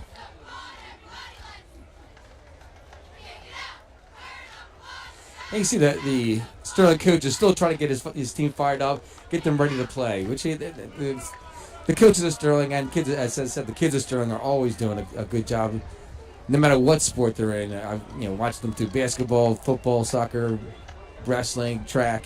They are always battling, no matter what. Yeah, and your body language as a coach in a loss like this is really important. You need to keep coaching. You need to keep showing the kids you care. Exactly. You don't want to show them, give any sort of indication of being defeated. Yeah, you've given up on them. No, never. Javon Potts again on the return. Potts having a nice game here in the return game. Yeah, I mean, if you have him on your fantasy football team, he's probably got close to 150 return yards so far. Yeah, and again, as a coach, I have been on the bad end of some games, unfortunately. And those are the games you tell yourself, keep coaching, keep coaching, keep coaching. And you would be exhausted by the end of them. Oh, my gosh, exhausted. yes. And because again, exhausted and frustrated and everything, but you're just trying you just talk to your kids and keep coaching them, and you try to get those little things right and then make corrections the next week. That's all you can do.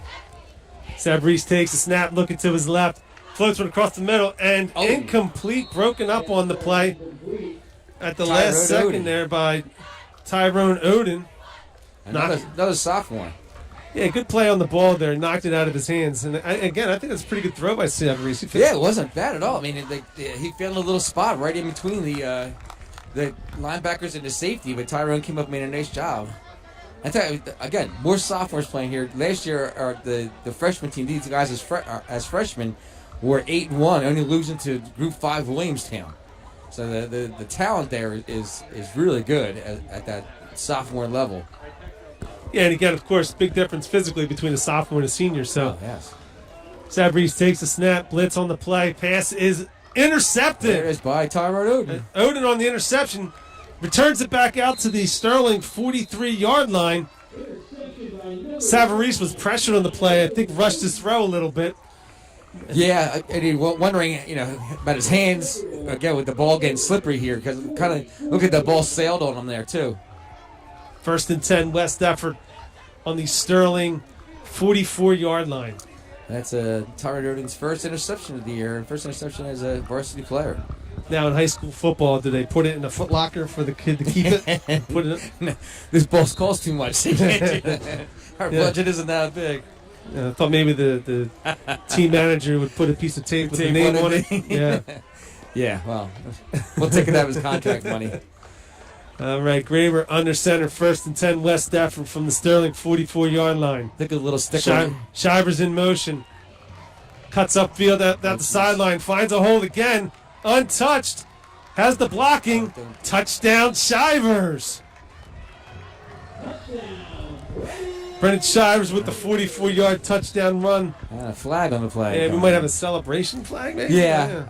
It might be an unsportsmanlike there. Yeah, that high five may not have gone over well with the referee there. Yeah, so, Again, you may get away with that in a close game. yeah. Where you... Yeah, you got Yeah, unsportsmanlike unsportsmanlike. against West Effort. And I imagine Coach Morrell is not too pleased, as we can see him on the camera. Mm-hmm. He would not be happy with that at all. And again, West Effort having a lot of success with those sweeps. Yeah, getting the edge on that jet sweep.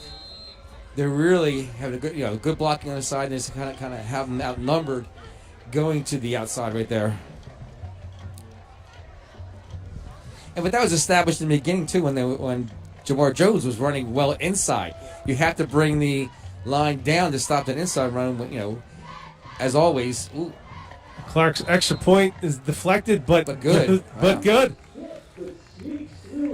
But anytime you take away something as a defense, you give something away. So as they're taking away the inside game, West Effort is taking advantage and going to the outside. Yeah. And Coach That's is getting still on- not happy. Not happy about the unsportsmanlike there.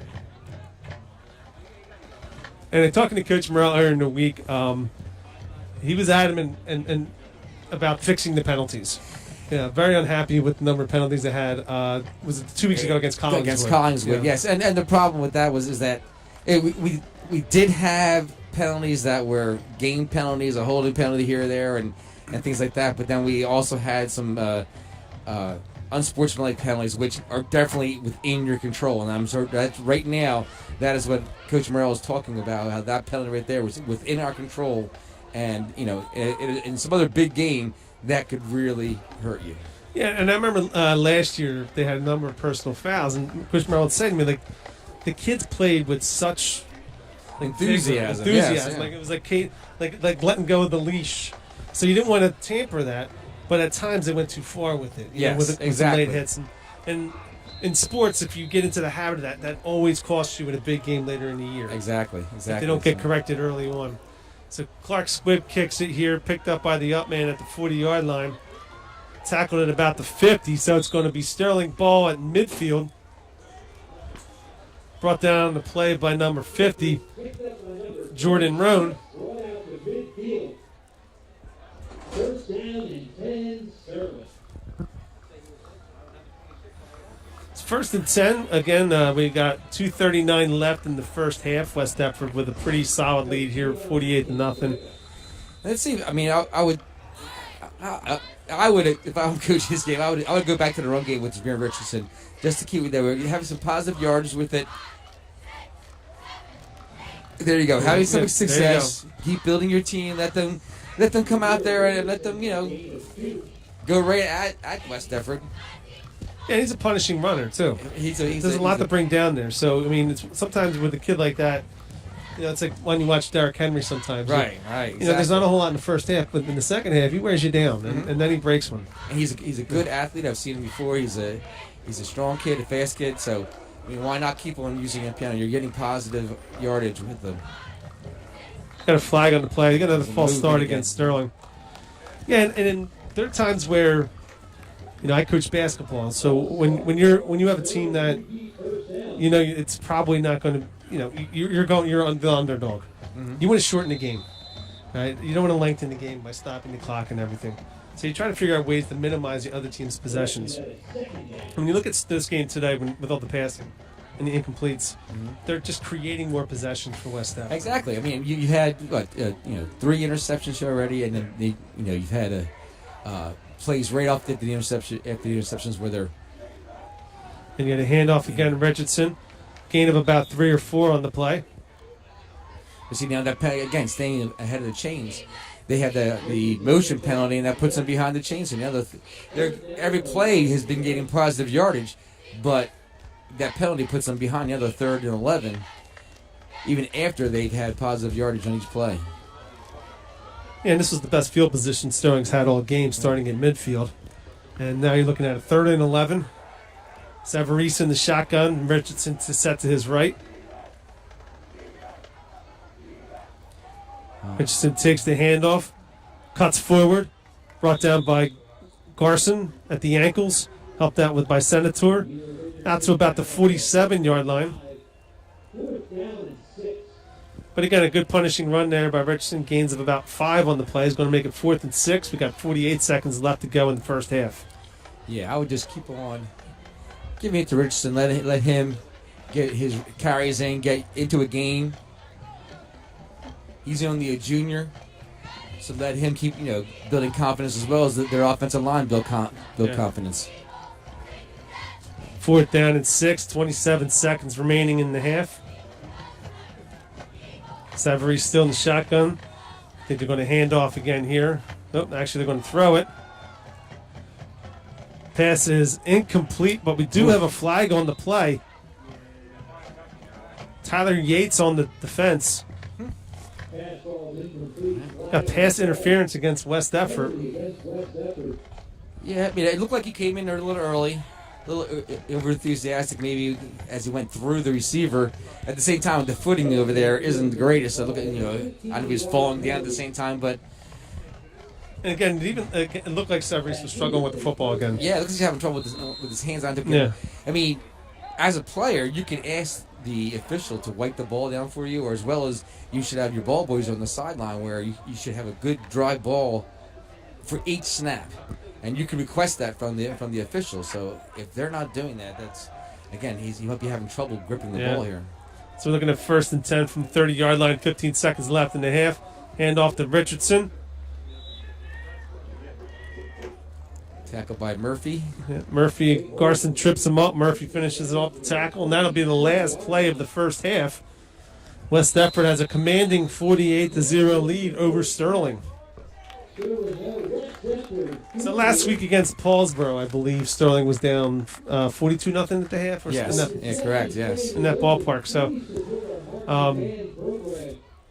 So again, a game where talking to coaches and talking to some people who were in the know.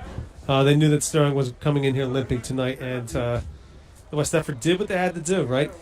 Yeah, again, I'm sure Coach Merrill will be happy with most of everything. A couple things here and there that, again, a couple blown assignments in the secondary, and then a unsportsmanlike penalty, which, he won't be happy with. So there's things to be happy about that, execution in some parts, and other parts, hey, you still need to work, and that's what, I'm sure he will be emphasizing in the locker room right now at halftime. Yeah, and again, having been up in the booth now for 20 years watching high school football games, there aren't too many high school teams that do the spread and do it well. And because, again, when you're running a system, you're relying on having a good quarterback. And in high school sports, you might not get that good quarterback every 2 to 3 years. Yeah, I mean, people see the spread in college or a spread-type offense at a professional level, and those quarterbacks are tremendous, as well as the receivers and the speed, as well as the line. So to run something like that, it's a lot. It's very exciting to watch when the big plays happen. But unless you have a quarterback who can really handle that and handle those type of throws, as well as receivers, you have to have a group of backs and receivers who can catch the ball, and if they can't, then it's the offense just stalls out. And I remember 15 years ago, Haddon Township came here, and Haddon Township was losing 28-0 to us, and the offense hadn't even been on the field yet. Yes, it was 2 interception returns for a touchdown, a kickoff return for a touchdown, and again, I understand, like, as a coach, you want to run a system that's exciting and fun to play.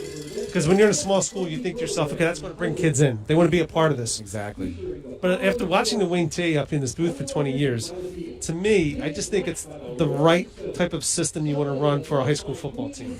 Yeah, it really, most of the blocking schemes are double team angle blocking, and so you never have an offensive lineman who is blocking somebody one-on-one. Which is, so if you're double teaming somebody or blocking them from an angle, it's much easier to block them. Besides that, I mean, the path of the running back, you're always giving him a lead blocker, and you're always telling the running back exactly where to go, how many steps to get to the hole. Now, once he gets to the hole, what kind of creative running back is he? We could have someone like a Brennan Shavers who gets to the hole and completes what he's supposed to do, and we get 5 yards, and we'll do that every time. Or you could have someone like Cordell Young who gets to the hole like he's told to do, and after that, he's so fast and so creative that he just creates explosive plays. Yeah, once he gets into that space, Cordell was something to watch from up top. Oh, exactly. Yeah. But, the wing T, again, if you're double teaming people, defensive tackles all the time, or linebackers, and we're angle blocking them, you're going to have an advantage. And so as a high school, it's a good offensive run. You're not asking too much of anybody. Just complete your job. And I've looked at it a few times when you look at the South Jersey Finals year in, year out. The teams that are in there every single year, Williamstown, right? Shawnee, I believe, runs the wing T. Right? It's some of those teams that you see, they're the ones who do it year in, year out, and they always seem to have success. Cherokee, I believe, right, runs the wing T. Am I right? Yeah, they have. They have, right? But, all over the state, you look at the different teams, and they're successful running the wing T because it's a system that you can run and be successful with it because, again, you're helping kids out. You're rarely asking athletes to go one-on-one because, inevitably, our 11 against your 11, you're going to lose a couple of those one-on-one battles. But if you're not asking for one-on-one battles, you're double teaming people and things like that. Where if we have 2-on-1, now we're going to win that battle. And at the point of attack, if you win that battle, as tonight, where they ran, Western ran jet sweep for success. Well, they had 3 people on that edge blocking against 2 people from Sterling. If you got 3 kids against 2 kids, most of the time the 3 kids win. Yeah, and the way Coach Folsom and Coach Morrell, the practice that is done throughout the summer, the repetition that is done, they make less mistakes than most high school football teams. And I think that was part of the problem with at the beginning of our season. Because of the pandemic, West Deptford lost a lot of that summer. Coach Morrell did a great job having the kids, having them in there on Zoom meetings and things like that, but it has no comparison to being actually out in the field and running plays over and over and over again, and the chain gang being together and the backs and receivers being together. So not having that ability and not having them in the weight room together really kind of cost us. And all of a sudden now you see, as the season has progressed, the team getting better and better and better. All right, so now the marching band is going to take over here. So we'll allow you to watch. Under the baton from Major Jordan Cargill, your 2020 London Eagles are going to take you back in time for an evening of music from before streaming, before iPods, and before CDs, with their program entitled In Concert. First, we'll take a journey back to 1966 with 2 back-to-back rock and roll hits, the Beatles' Eleanor Rigby and the Rolling Stones' Paint It Black.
practice. They take it head on. They take coaching hard. They take criticism hard, and they just keep working. I believe you're seeing that product, and you've been seeing it for the past 3 weeks.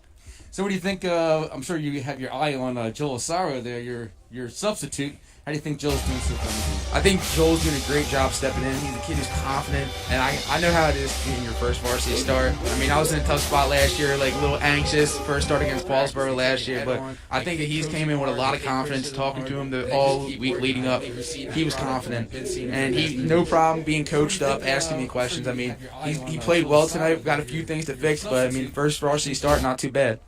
Yeah. So do you think Coach Morrell will start to leak in his next player, second level players here as the game goes on? Yeah, I think you have to at this point.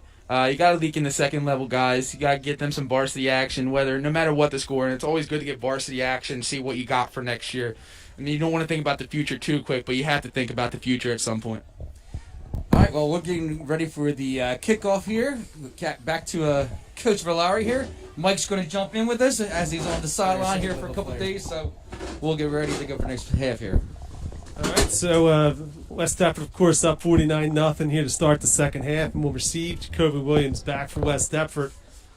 Yeah, a lot of times, too, Coach Folsom, oftentimes in some of the bloods, you would see him start the starters for one series and then slowly matriculate them in one guy at a time. It wasn't always wholesale. What you want to do is you want to get your starters always used to coming in after halftime and make adjustments as well. And then it's tough to make wholesale changes. Tyrone Odin again there. All right, so Odin on the return back to about the 40-yard line. Looked like he almost had a lane there. Brought down 1st and 10. As you see, talk about young guys getting in, second-level guys getting in. It looks like we have a whole group of second-level guys in. Got quarterback Ryan Harris leading in his troops. Let's see how this goes first play. Noah Fortson, number 79, with tackle. See who else we got there. We got Cameron Fisher-Keller, number 15, wide out. We got 52, Riley Thurston. 64, Aiden Goose Kern. Got 6, Alex Wintansky. Now that's a kid to keep your eye on for the second half in my eyes. Justin Opong. We got a false start here, movement by the left tackle. 5-yard penalty to start the second half. 1st and 15. Ryan Harris, Jr. Ryan is somebody who has really improved from his freshman year up into his junior year here. I mean, his arm has gotten so much better.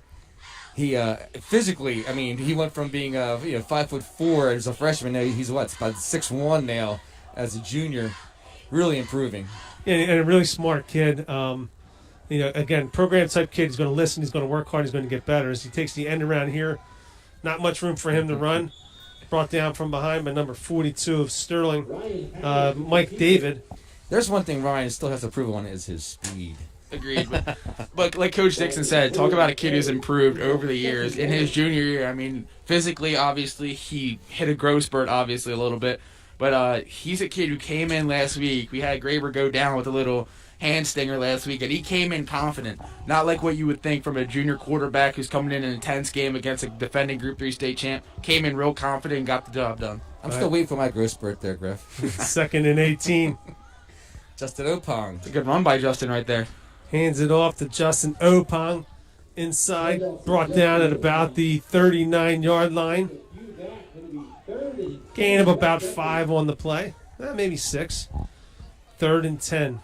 That's always tough starting 1st and 15. And you look in the playbook, and it's hard to call plays for 1st and 15. So you got to see what you can do right here. We got like 3rd and 10 right here, 3rd and 11. You're talking about staying ahead of the chains is the big name of the game here. So, all right, so you got Harris under back. center. Speed sweep. Speed sweep. Carried on the play by number 28, Jacob Shutman. Brought down at about the line of scrimmage. No gain on the play. It's going to bring up 4th down. So for Sterling, their first stop this evening. And again, going to have Clark out the punt for West Deptford, who so far this year has done a tremendous job. Again, another sophomore. Yeah, like we talked about earlier at halftime before the half started. A lot of young kids playing all over the place. All right, so Clark back to punt. Starting with 2 guys set to return. Senator on the snap, on the money. Great punt by Clark over his head. Takes That's a an West Effort incredible Eagle punt. bounce down to the 13-yard line. Great punt by Clark. That's an incredible punt all year, and I know at West Effort we take a lot of time during the week on special teams. That's I believe we're probably one of the teams in South Jersey that spends the most time on special teams. And as you see right there, Brady Clark with an incredible punt. All right, so Sterling's going to start out now at their own 17-yard line. And again, tough night for Sterling. I mean, is that not a good night? I mean, I'm trying to think of some positives. I mean, at least it's nighttime. The construction on 295 is won't be too bad, right? No, as I was saying, like I think if they keep on working their run game. Jameer Richardson is a good back. I would keep on feeding him and let this team get some confidence in that. Looks like Sterling's coaches agree with you as they hand it off to Richardson. Gains maybe a yard, man, at the line of scrimmage. I believe that's a kid you feed. Jameer Richardson has impressed me, definitely. And I think you look at the size of him and just look at the running ability. He's got vision. I mean, he's probably been the positive of Sterling tonight, keeping them alive, keeping them going. So Joe Bilodeau, I believe, had the tackle there. No gain on the play. It's going to bring up 2nd down and 10. A lot of the second level players in for West Effort, so let your offensive line get a little rhythm going. Let Jameer Richardson get a rhythm going, as well as limiting the possessions of the West Effort team. No, the ball goes picked on the it back ground. up. See, I think that has to be a big emphasis on Sterling tonight. I mean, I know the weather conditions aren't the best right now, but got to limit the turnovers. I mean, we saw 3 or 4 in the first half and almost 1 right there. You got to limit the turnovers. No matter what the score is, you can't keep turning the ball over like that. Exactly. You can't hurt yourself. 3rd and 7 now for Sterling. We should point out also that per the NJSIAA, if the team is up 35 points in the second half, it's a running clock. So we're already down to 6:45 here in the third quarter. 3rd down and 7 for Sterling. Severese still in shotgun. Takes the snap. Hands off again to Richardson. That's a nice hole right there. Nice hole there, yeah. Pushes forward out past the 30-yard line. Good enough for the Sterling 1st down. Yeah, I mean, exactly what I was saying that Sterling should be doing right now. I mean, they have a good back here. The ground is a little mushy, but the quarterback's also having trouble holding the ball. So feed your back. Let your team have some positive plays going forward here. Let the line move forward instead of trying to receive people in blocking stances. I think this is exactly what they should be doing right now. Yeah, and a real big that hole was so big, I think Mike Griffith could have got the 1st down with that one. Don't doubt my running ability. I would take that for a touchdown. Even with the knee and Even with the knee and everything. Richardson again on the handoff. You talk about Richardson, the vision. By Corey Baglevo. Good pursuit there. Yeah, all of a sudden, like the hole started to collapse, and Richardson saw that little opening on the left side, and scooted to the outside and hit for some good yardage. Yeah, 2nd down and 5 now for Sterling. I'm not sure if you guys knew this, but Coach Dixon went into the halftime huddle with Sterling and made a recommendation to feed Richardson the ball. After 30 years of coaching, Coach could give him a little advice. Coach Harris has agreed. All right, hand off again to Richardson. Baglevo drags him down. Back for the 1st down. Corey Baglevo with the tackle, gain of about 6 on the play. 1st down, Sterling. I mean, Richardson's still a young kid. Looking at the roster right here, it says he's a junior. So, I mean, a lot of promise you see in Richardson. And I agree with Coach Dixon. Just got to build some confidence around him. I mean, it's a hard come out down 48-0 and wondering what you're going to do. I mean, you want to build some confidence for your team, build some confidence within some certain players. I mean, this is what you got to do. Just positive plays. Keep having positive plays, and it'll be a good thing for your team. 1st and 10 for Sterling. In the shotgun, handoff again to Richardson. Tackler's bouncing off of him. Slips again. Down to the West Effort 40-yard line. 1st down, Sterling. This reminds me of West Effort Buna. Tom Walls. And remember that first possession? I think Tom ran the ball 14 times? Yes. I believe that was the exact number, wasn't it? 14 times. 14 times for a touchdown. Mm-hmm.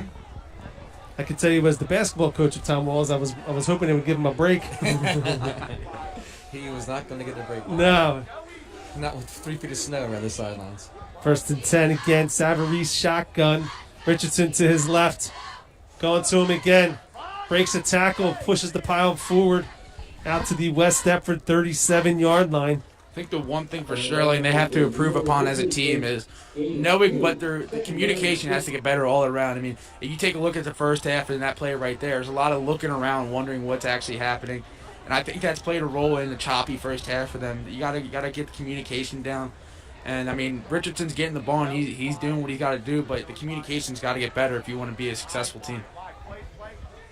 And again, that comes. It's like we were talking earlier, Griffith, about trying to plug players in a week before a game at the high school level. It's just not that easy to do, and then have continuity, right? Yeah, no, agreed. And as you see that right now, I mean, we have a bunch of young guys on the field right now trying to figure out some varsity action right now. Varsity's a lot different than freshman, than JV. I mean, I remember when I was a sophomore, I was put in this position, and we were playing Barnegat in the playoff game, and we were blowing them out. I got in the second half, and it was a reality shock that these kids aren't the same kids I was playing on JV or freshman.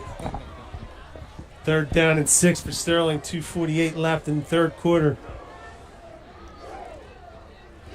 Savarese again in shotgun. Hands it off. Cuts left. Down to the West Deptford 30-yard line. Looks like he's got another Sterling first down. Sterling's O-line's coming out real solid this drive. Opening up these holes, and even when the holes aren't open, Richardson's finding a way. Yeah, they're doing a nice job, and this is what they need to do. Yeah, again, taking time off the clock as well as positive plays, getting positive plays for their team.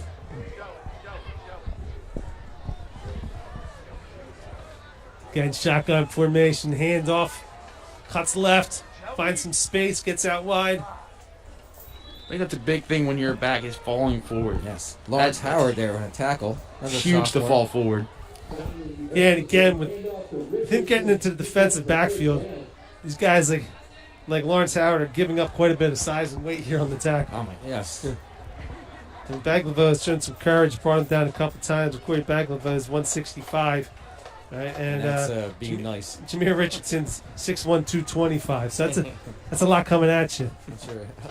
First, Lawrence Howard is what, 140? First and 10. You might be generous there, Coach. Hand off again to Richardson, a little patient, finds a hole, and again moving forward down to the 16-yard line. This second half right here, these young guys are gonna learn a lot from the tape. I mean, when you go back and when we watch this tomorrow, a lot of the second half is going to be focused on these young guys because that's who's in. And hopefully they come out and take what's being said to them, the constructive criticism, the hard coaching, and they improve upon it because the young guys at practice have been working really hard and making the varsity guys better. And I think this film session tomorrow is going to be big for them and continuing their future. All right, so West Deptford calls its first timeout. Good timeout here by Coach Morrell. Probably just trying to get organized, give these guys a breather. All right, this is, I would guess, probably the 12th play of the drive, something along those lines. Exactly. And again, not to make excuses, but just looking at the players on the field for West Deptford, clearly giving up a lot of size right now. But again, these young guys are getting good experience right now. To get into a varsity game, as Griff was saying, is big as a sophomore. You know, you don't want to go out there as a starter your junior or senior year, and that's the first time you're stepping out under these lights because it'll mesmerize you for a little while. No, agreed 100%. It's good to get this action. And again, too, obviously a big part of it's always developing, getting better, getting that experience. But you also have to put yourself in the mindset of a kid who's a sophomore and make them feel like they're a part of it. It's really important for the team morale to get everybody involved, everybody included. And then I think when you make the guys at the end of the bench happier, the whole team does better as a result. All right, so we're looking at 2nd down and 2 for Sterling. Hand off to Richardson, brought down from behind. Good pursuit there, Joe Bilodeau. It's a good tackle right there by Joe, scraping over real hard, reading out real well, and making the tackle. Let's say no gain on the play there. It's going to bring up 3rd down and 2. 38 seconds left in the third quarter. Joe making the big transition in a wide receiver for offense and a linebacker on defense. So we really see that out of the athletes like that. But he's a tough kid. He'll put his nose right in there. Smart kid, too. Talk about a kid who has football IQ and is just smart. in general, that's a good kid you want as a linebacker right there for the heart and soul of the West Effort defense. Yeah, 5'10", 190, sophomore. Richardson out on the slot position right now. Giving him a play. Actually, Savarese keeps it. Nice open field tackle there by Lawrence Howard, but good enough for a Sterling first down. That was interesting right there. They had Richardson lined up in the slot position. Yeah, they're probably trying to draw the defense towards Richardson, and then they do the zone read as the quarterback pulls and goes to the opposite side. And partially maybe just to give him a breather. Yeah. I can So only now- imagine how many handoffs that kid has received that drive alone. So that'll be the last play of the third quarter. All right, so they're going to have to take the long trek down to the opposite side of the field. It'll be 1st and 10 Sterling. And again, for West Effort, obviously the game is out of hand. They're going to win. But we all know defensively, you don't want to give up any points here. Yeah, and I think it's important. As the third quarter just ended, you saw a lot of the starters come down talking to the guys that are in right now. That's important. Talking to the guys about what they're seeing and trying to help and coach them up. I think that's one of the best things you see from this team is the leadership at all levels. I mean, you see Jordan Roan right there, a sophomore, talking to his other sophomores, even the two juniors right there, about what needs to improve and what he feels that could be better. And that's just good leadership, and that's why West Effort has such a tradition like they do. You know, the older kids are not, shy of helping to coach the younger kids, and they take pride in those younger kids and how well they do. Looks like we're getting some rotation on the D-line. Jabril Barksdale was just subbed out for Aiden Kern. Aiden Kern's now back in. Nice. David Davis out there at defensive end. 1st and 10 from the 14. Hands Wells off but to Richardson. Good tackle right there by Ski right there. Yeah, Alex Witansky. Alex Witansky sheds the blocker, makes the tackle. No gain on the play, 2nd down and 10. I think when you look at this team within the next 2 years, Alex Fontansky is definitely going to be a kid you want to have your eyes on. I mean, a kid who brings it in practice every day, gives the varsity guys problems as a linebacker. I mean, he just has some natural ability that you can't coach. It's just natural. And I think he's going to be a problem as he continues to improve in the weight room and just improves his football IQ overall. 2nd High down and snap. 10, high snap again. Play timing's way off. You got to do a better job getting that tackle back there. Obviously, the size difference, but not an excuse. Got to make that tackle back there, especially with a high ball like that. Yeah, we were just talking about Alex there. He's got someone to get like Richardson. He's got to make sure he stays a little bit lower on the tackle there. Trying to go chest to chest with someone like that, you might have a little bit of a problem. Gain of 2 on the play is going to make it 3rd down and 8. This would be a big stand for West Effort right here because obviously you don't want to be the second group who lets up points. So this would be a big stand right here if they can get the job done. This would be a really good look back for them. 3rd down and 8. Savarese shotgun, getting the guys organized. Xavier DeAndre now out wide. Low Bad snap, balls snap loose, again. balls loose. West Gotta get Effort's the ball, quickly gotta on get it. the ball. Jumps on it. Aiden Kern, is that Aiden Kern with the ball? Oh, we got a flag on the play. It's going to be a false start against Sterling. That happened earlier in the night too. Another bad snap that was could have been a fumble for a return by Ian Murphy, but they called it because of a false start. Yeah, I was wondering why the quarterback gave up on the play. I didn't see the I was flag. confused as well. I heard the whistle faintly in the background. I'm like, man, why is the quarterback not going for it? But I guess he heard the whistle. But still, 5-yard loss for Sterling as a result of the penalty. It's going to make it 3rd down and 13. I think the reason that ball is like that is because you see that Sterling, like the communication issue. I mean, they're trying to get settled when there's 5-10 seconds left on the play clock, and it's just not going to get the job done. You got to rush a snap. 3rd down and 13. Again, hands off to Richardson. Baglivo meets him, holds him up. Good team tackle there. That's exactly what Corey needs to do there. Corey Baglivo holding him up and waiting for the rest of the troops to come and help him out. I think Corey just realized how big that kid was. All right, so it's going to be 4th down and 7. Big stop right here for West Effort. They can get this. This would be big for the second guys coming in here, holding on to the shutout for the varsity guys. 4th down and 7. Looks Confusion like coming. Savarese takes the snap. Looks like they're blitzing. He's rolling to his right, throws against his body. He's got a man open, but broken up on the play. It's a good job right there. Incomplete pass. Kyle Dugan on the Kyle breakup. Dugan, yes, good job by Kyle Dugan. Kyle Dugan breaks it up. Sterling's going to turn the ball over on downs. They controlled the ball for close to 12 minutes, I believe, on that. in that possession here. That's a good stop by defense right there. Just talk about a drive. I mean, like Coach Vialri said, it was 12 minutes. That's a long time. It's a whole quarter of action right there with the ball in their hands. It's a big stop right there to keep the shutout going. Let's see what they can do on offense. All right, so Ryan Harris again at quarterback for West Deptford. See young Luke Laxton coming in for wide out to bring in the play. Yeah, another sophomore. Interested to see what this offense is going to do here, see what the approach is. I would think probably run Spadansky for a little bit here. Oh, we'll take it on the speed sweep. Deron Speed Tinsley. sweep. Highlight Jacob Shupman right there. That was a good job staying on that block. Tinsley brought down at the 15-yard line. Gain of close to, No gain on the play. no gain on the play. It's going to be 2nd down and 10.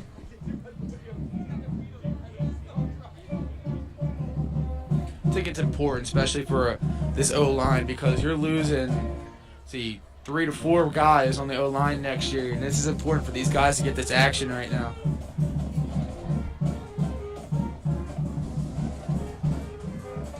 Fumbled Ball is on snap, the ground. picked up, handoff. Oh, there goes Alex Fontansky. Fontansky breaks past the line, out to the 35-yard line. Good run by Fontansky right there with a messed up snap and making the most out of it that he could. Sam Agbesi on the tackle, but brought down at the 35. First down, Eagles. Good job by Ron Harrod to get that ball up after the bobble snap and get it into Spadansky's hands. Nice hole there on the trap play. I think that's what the West effort should do right here. I think just running it up the middle, trusting this O-line, trusting Fontansky, just keep hammering it.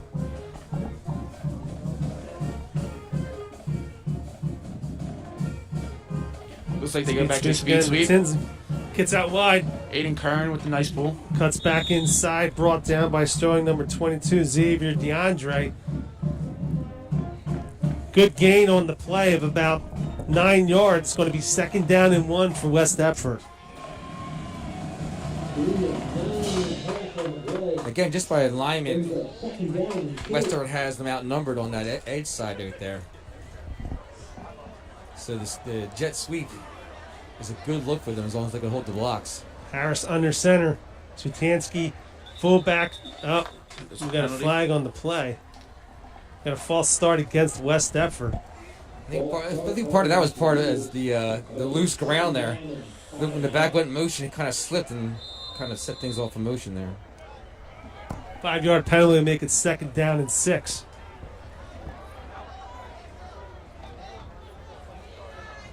Looks like they're calling over Harris to get the play in. And again, so far, second half for West Deptford, it's gone as you wanted, right? Offense is coming on here now. They're killing some clock. They're moving some football, getting some young guys experience. Defensive side, got hit around a little bit, but when it pushed in the shove in the red zone, they held firm. So we're looking at 2nd down and 6 here. Hand off to Switansky. Met at the line of scrimmage by a couple of Sterling Knights. Gain of maybe a yard on the play. It's going to bring them 3rd down and 5. It's a tough run right there. Looks like the play blew up early, but I mean, Switansky just put his shoulder down, fell forward, and got a yard. So it's going to bring up 3rd down and about 4 for West Deptford. See what West Deptford does here. Thinking maybe they might go speed sweep again. Looks like they like that play right now. Harris under center. Outside belly. Outside belly. Inside belly. Always Tinsley a good play to run. breaks the tackle out past the 50. Still on his feet. Cuts back inside. It's a good run right there by Tinsley. Brought down at the Sterling 27-yard line. Great run by Tinsley. 1st down, Eagles. Ron's always been good at finding the little soft spots as he's running and cutting back. Talk about an athletic kid. It always gives a good look on the scout team right there. Deron Tinsley, I mean, he's a problem. 1st and 10 West Deptford at the Sterling 25-yard line. 5 minutes left in the 4th quarter. Great run there by Tinsley. So you got Harris under center. Tansky still at fullback. Jet sweep to the left. Shutman takes the jet sweep to the left. Good call, Coach Dixon. It's a Cuts great back block by inside. Deron right there. See, right there with that jet sweep, it's important that the pulling guard must get out. You see right there, Jacob Shubman with a really good block on the edge right there. But if you get that pulling guard out, he picks up the man who tackled him. I believe that was the linebacker. If you get the pulling guard, that's big in this offense with these outside runs, getting your guards out and getting them on someone. Exactly. That wing block will get the person a couple yards, but it's the guard's block that's going to be coming out that's really going to get the yardage for you. 2nd down and 5. Swetansky takes the handoff. Gain of about maybe 2 on the play. Good physical run by Swetansky. Swetansky up to the desk for a long 3rd down and 4. See, they keep rotating guys in. Looks like Tyler Crafton just came in for Brian Lockerty. Looks like Brandon Monahan just came in for Greg Honeycutt. Yeah, Big Ramir at center. Big Mir. Shout out to my guy. I love that kid. 3rd down and 4. Jose Diaz in that wideout, number 23. So you can hear the sideline with the Young Bucks chant. Right, Harris Outside hands it belly off again. outside the belly to Tinsley. It's Opon there. I'm sorry, make that Justin Opong, number 7. Brought down behind the line of scrimmage. Loss of about a yard on the play. Lawrence Howard coming in for Jacob Shupman. You look in that huddle. That is all underclassmen now. Officially, all either juniors or sophomores. 4th down and 5 for West Effort. 3:05 remaining. And Brandon Monahan in there. Yeah, be mine. It's important, these reps right here. These reps matter more than most people might think. And these guys deserve these reps. They work hard during the week. Harris hands it off to Lawrence Howard. Good athleticism right there by Lawrence Almost Howard. breaks the tackle, but brought down at the line of scrimmage. So West Effort's going to turn it over on downs. It'll be 1st and 10 Sterling at about the 20-yard line. Not a bad job by the young guys. A nice little drive, move the ball down the field. Obviously, Coach Morrell didn't want to be throwing the ball or anything like that. And a nice job with the play calls that were available to him. And those young guys moving the ball down the field. Yeah, you gotta give the young guys some credit right there. I mean, tough defensive stop after a long drive, and then coming down, driving the ball about 60, 50 yards. Sterling with some confusion again. Just brought a wide receiver on. Takes a snap, inside handoff. Richardson again.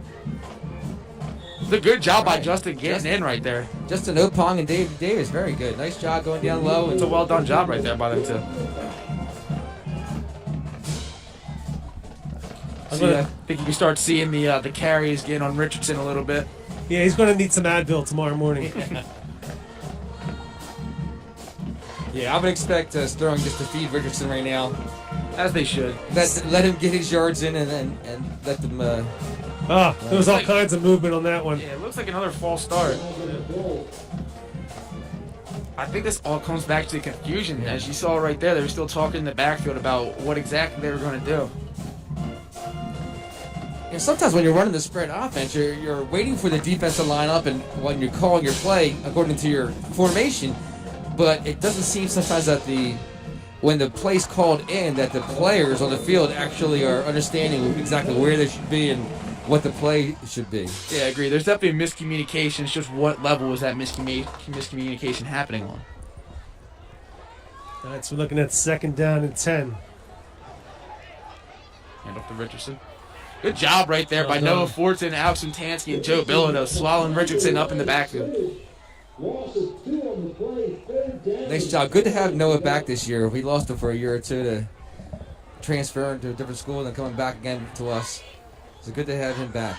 He's a smart kid. I mean, even the first day when we're on Zooms over quarantine, I mean, he's answering questions not being in the program for the past 2 years that kids who've been in the program for 4 years don't even know. He's a smart kid, and he's been working real hard at practice. Glad to see him in right now getting this opportunity. Yeah, and you can see with Sterling, too little undersized. Their right guard right now is a kid Eric Shipley, 5'9", 180 pounds. Going to be a tough kid on the inside there. High snap again. With the right snap to Xavier. Breaks the tackle. Good clean hit there. By Opong. Yes. By Opong. Good physical hit there. Going back into the Wildcat there. It looks like it should be the last play Yeah, of the it's game 15 seconds left in the 4th quarter. Should wrap it up for West Effort versus Sterling. So They're starting to count down on the sideline to celebrate this win. All right, final score, West Deptford 48, Sterling 0. West Deptford winning its third straight game. Again, great to see them continue to fight after that early 0-4 start against some really tough competition. But clearly the Eagles are in much better form. Next week playing Woodbury, Thursday at 7, I believe. At 6 o'clock. 6 o'clock, there you go. Thunder and Herd. We haven't played Woodbury in a number of years. When Woodbury, the town right next to us, used to be one of our biggest rivals, but because of the way the divisions have been broken up, we haven't played Woodbury in a long time. So it'd be nice to go against the Thunder Herd again. Yeah, no, I agree. That's definitely going to be a fun game, especially because I'm sure there's some known people from mutual friends both sides. So it's going to be a fun, interesting game. Definitely going to be some good competition right there. All right, so as we wind down this evening, West Deptford, some key players of the game in the first half. Really a team effort. I mean, it's hard to say it was one guy. Defensively, obviously you had Jordan Roan, who had a couple big plays. You had Jamar Jones with an interception return, just like Roan did. And the offensive side was pretty well distributed, right? Yeah. I think they not one person really was dominating, but I think the big domination was on the offensive line. I mean, the offensive line did a great job of holding blocks for us so we can get outside, establishing the inside in the first part of the quarter. And they did a great job opening holes for the backs. Yeah, I'm excited to watch this film tomorrow with the guys, especially the younger guys that got in the second half, seeing where their head is at, seeing how coachable they're going to be tomorrow, because this is going to be good tape for them to watch. All right, so as we go here now, we wrap up tonight's game in the booth. All right, so final score, West Deptford 49, Sterling 0. All right, third win in a row. And again, as we were just talking about, all-around team effort. So hopefully we'll have Mike Griffith back sooner or later. If not, then he's up here. Welcome with us anytime. Did a great job here, Michael. It's been a fun night with you two guys up here. Always is. All right, so our next broadcast will be next Thursday night, 6 o'clock. Yep. Here, West Deptford against the Thundering Herd, looking to win our fourth game in a row. Go Eagles. So from West Deptford, everyone, have a great night. Have a great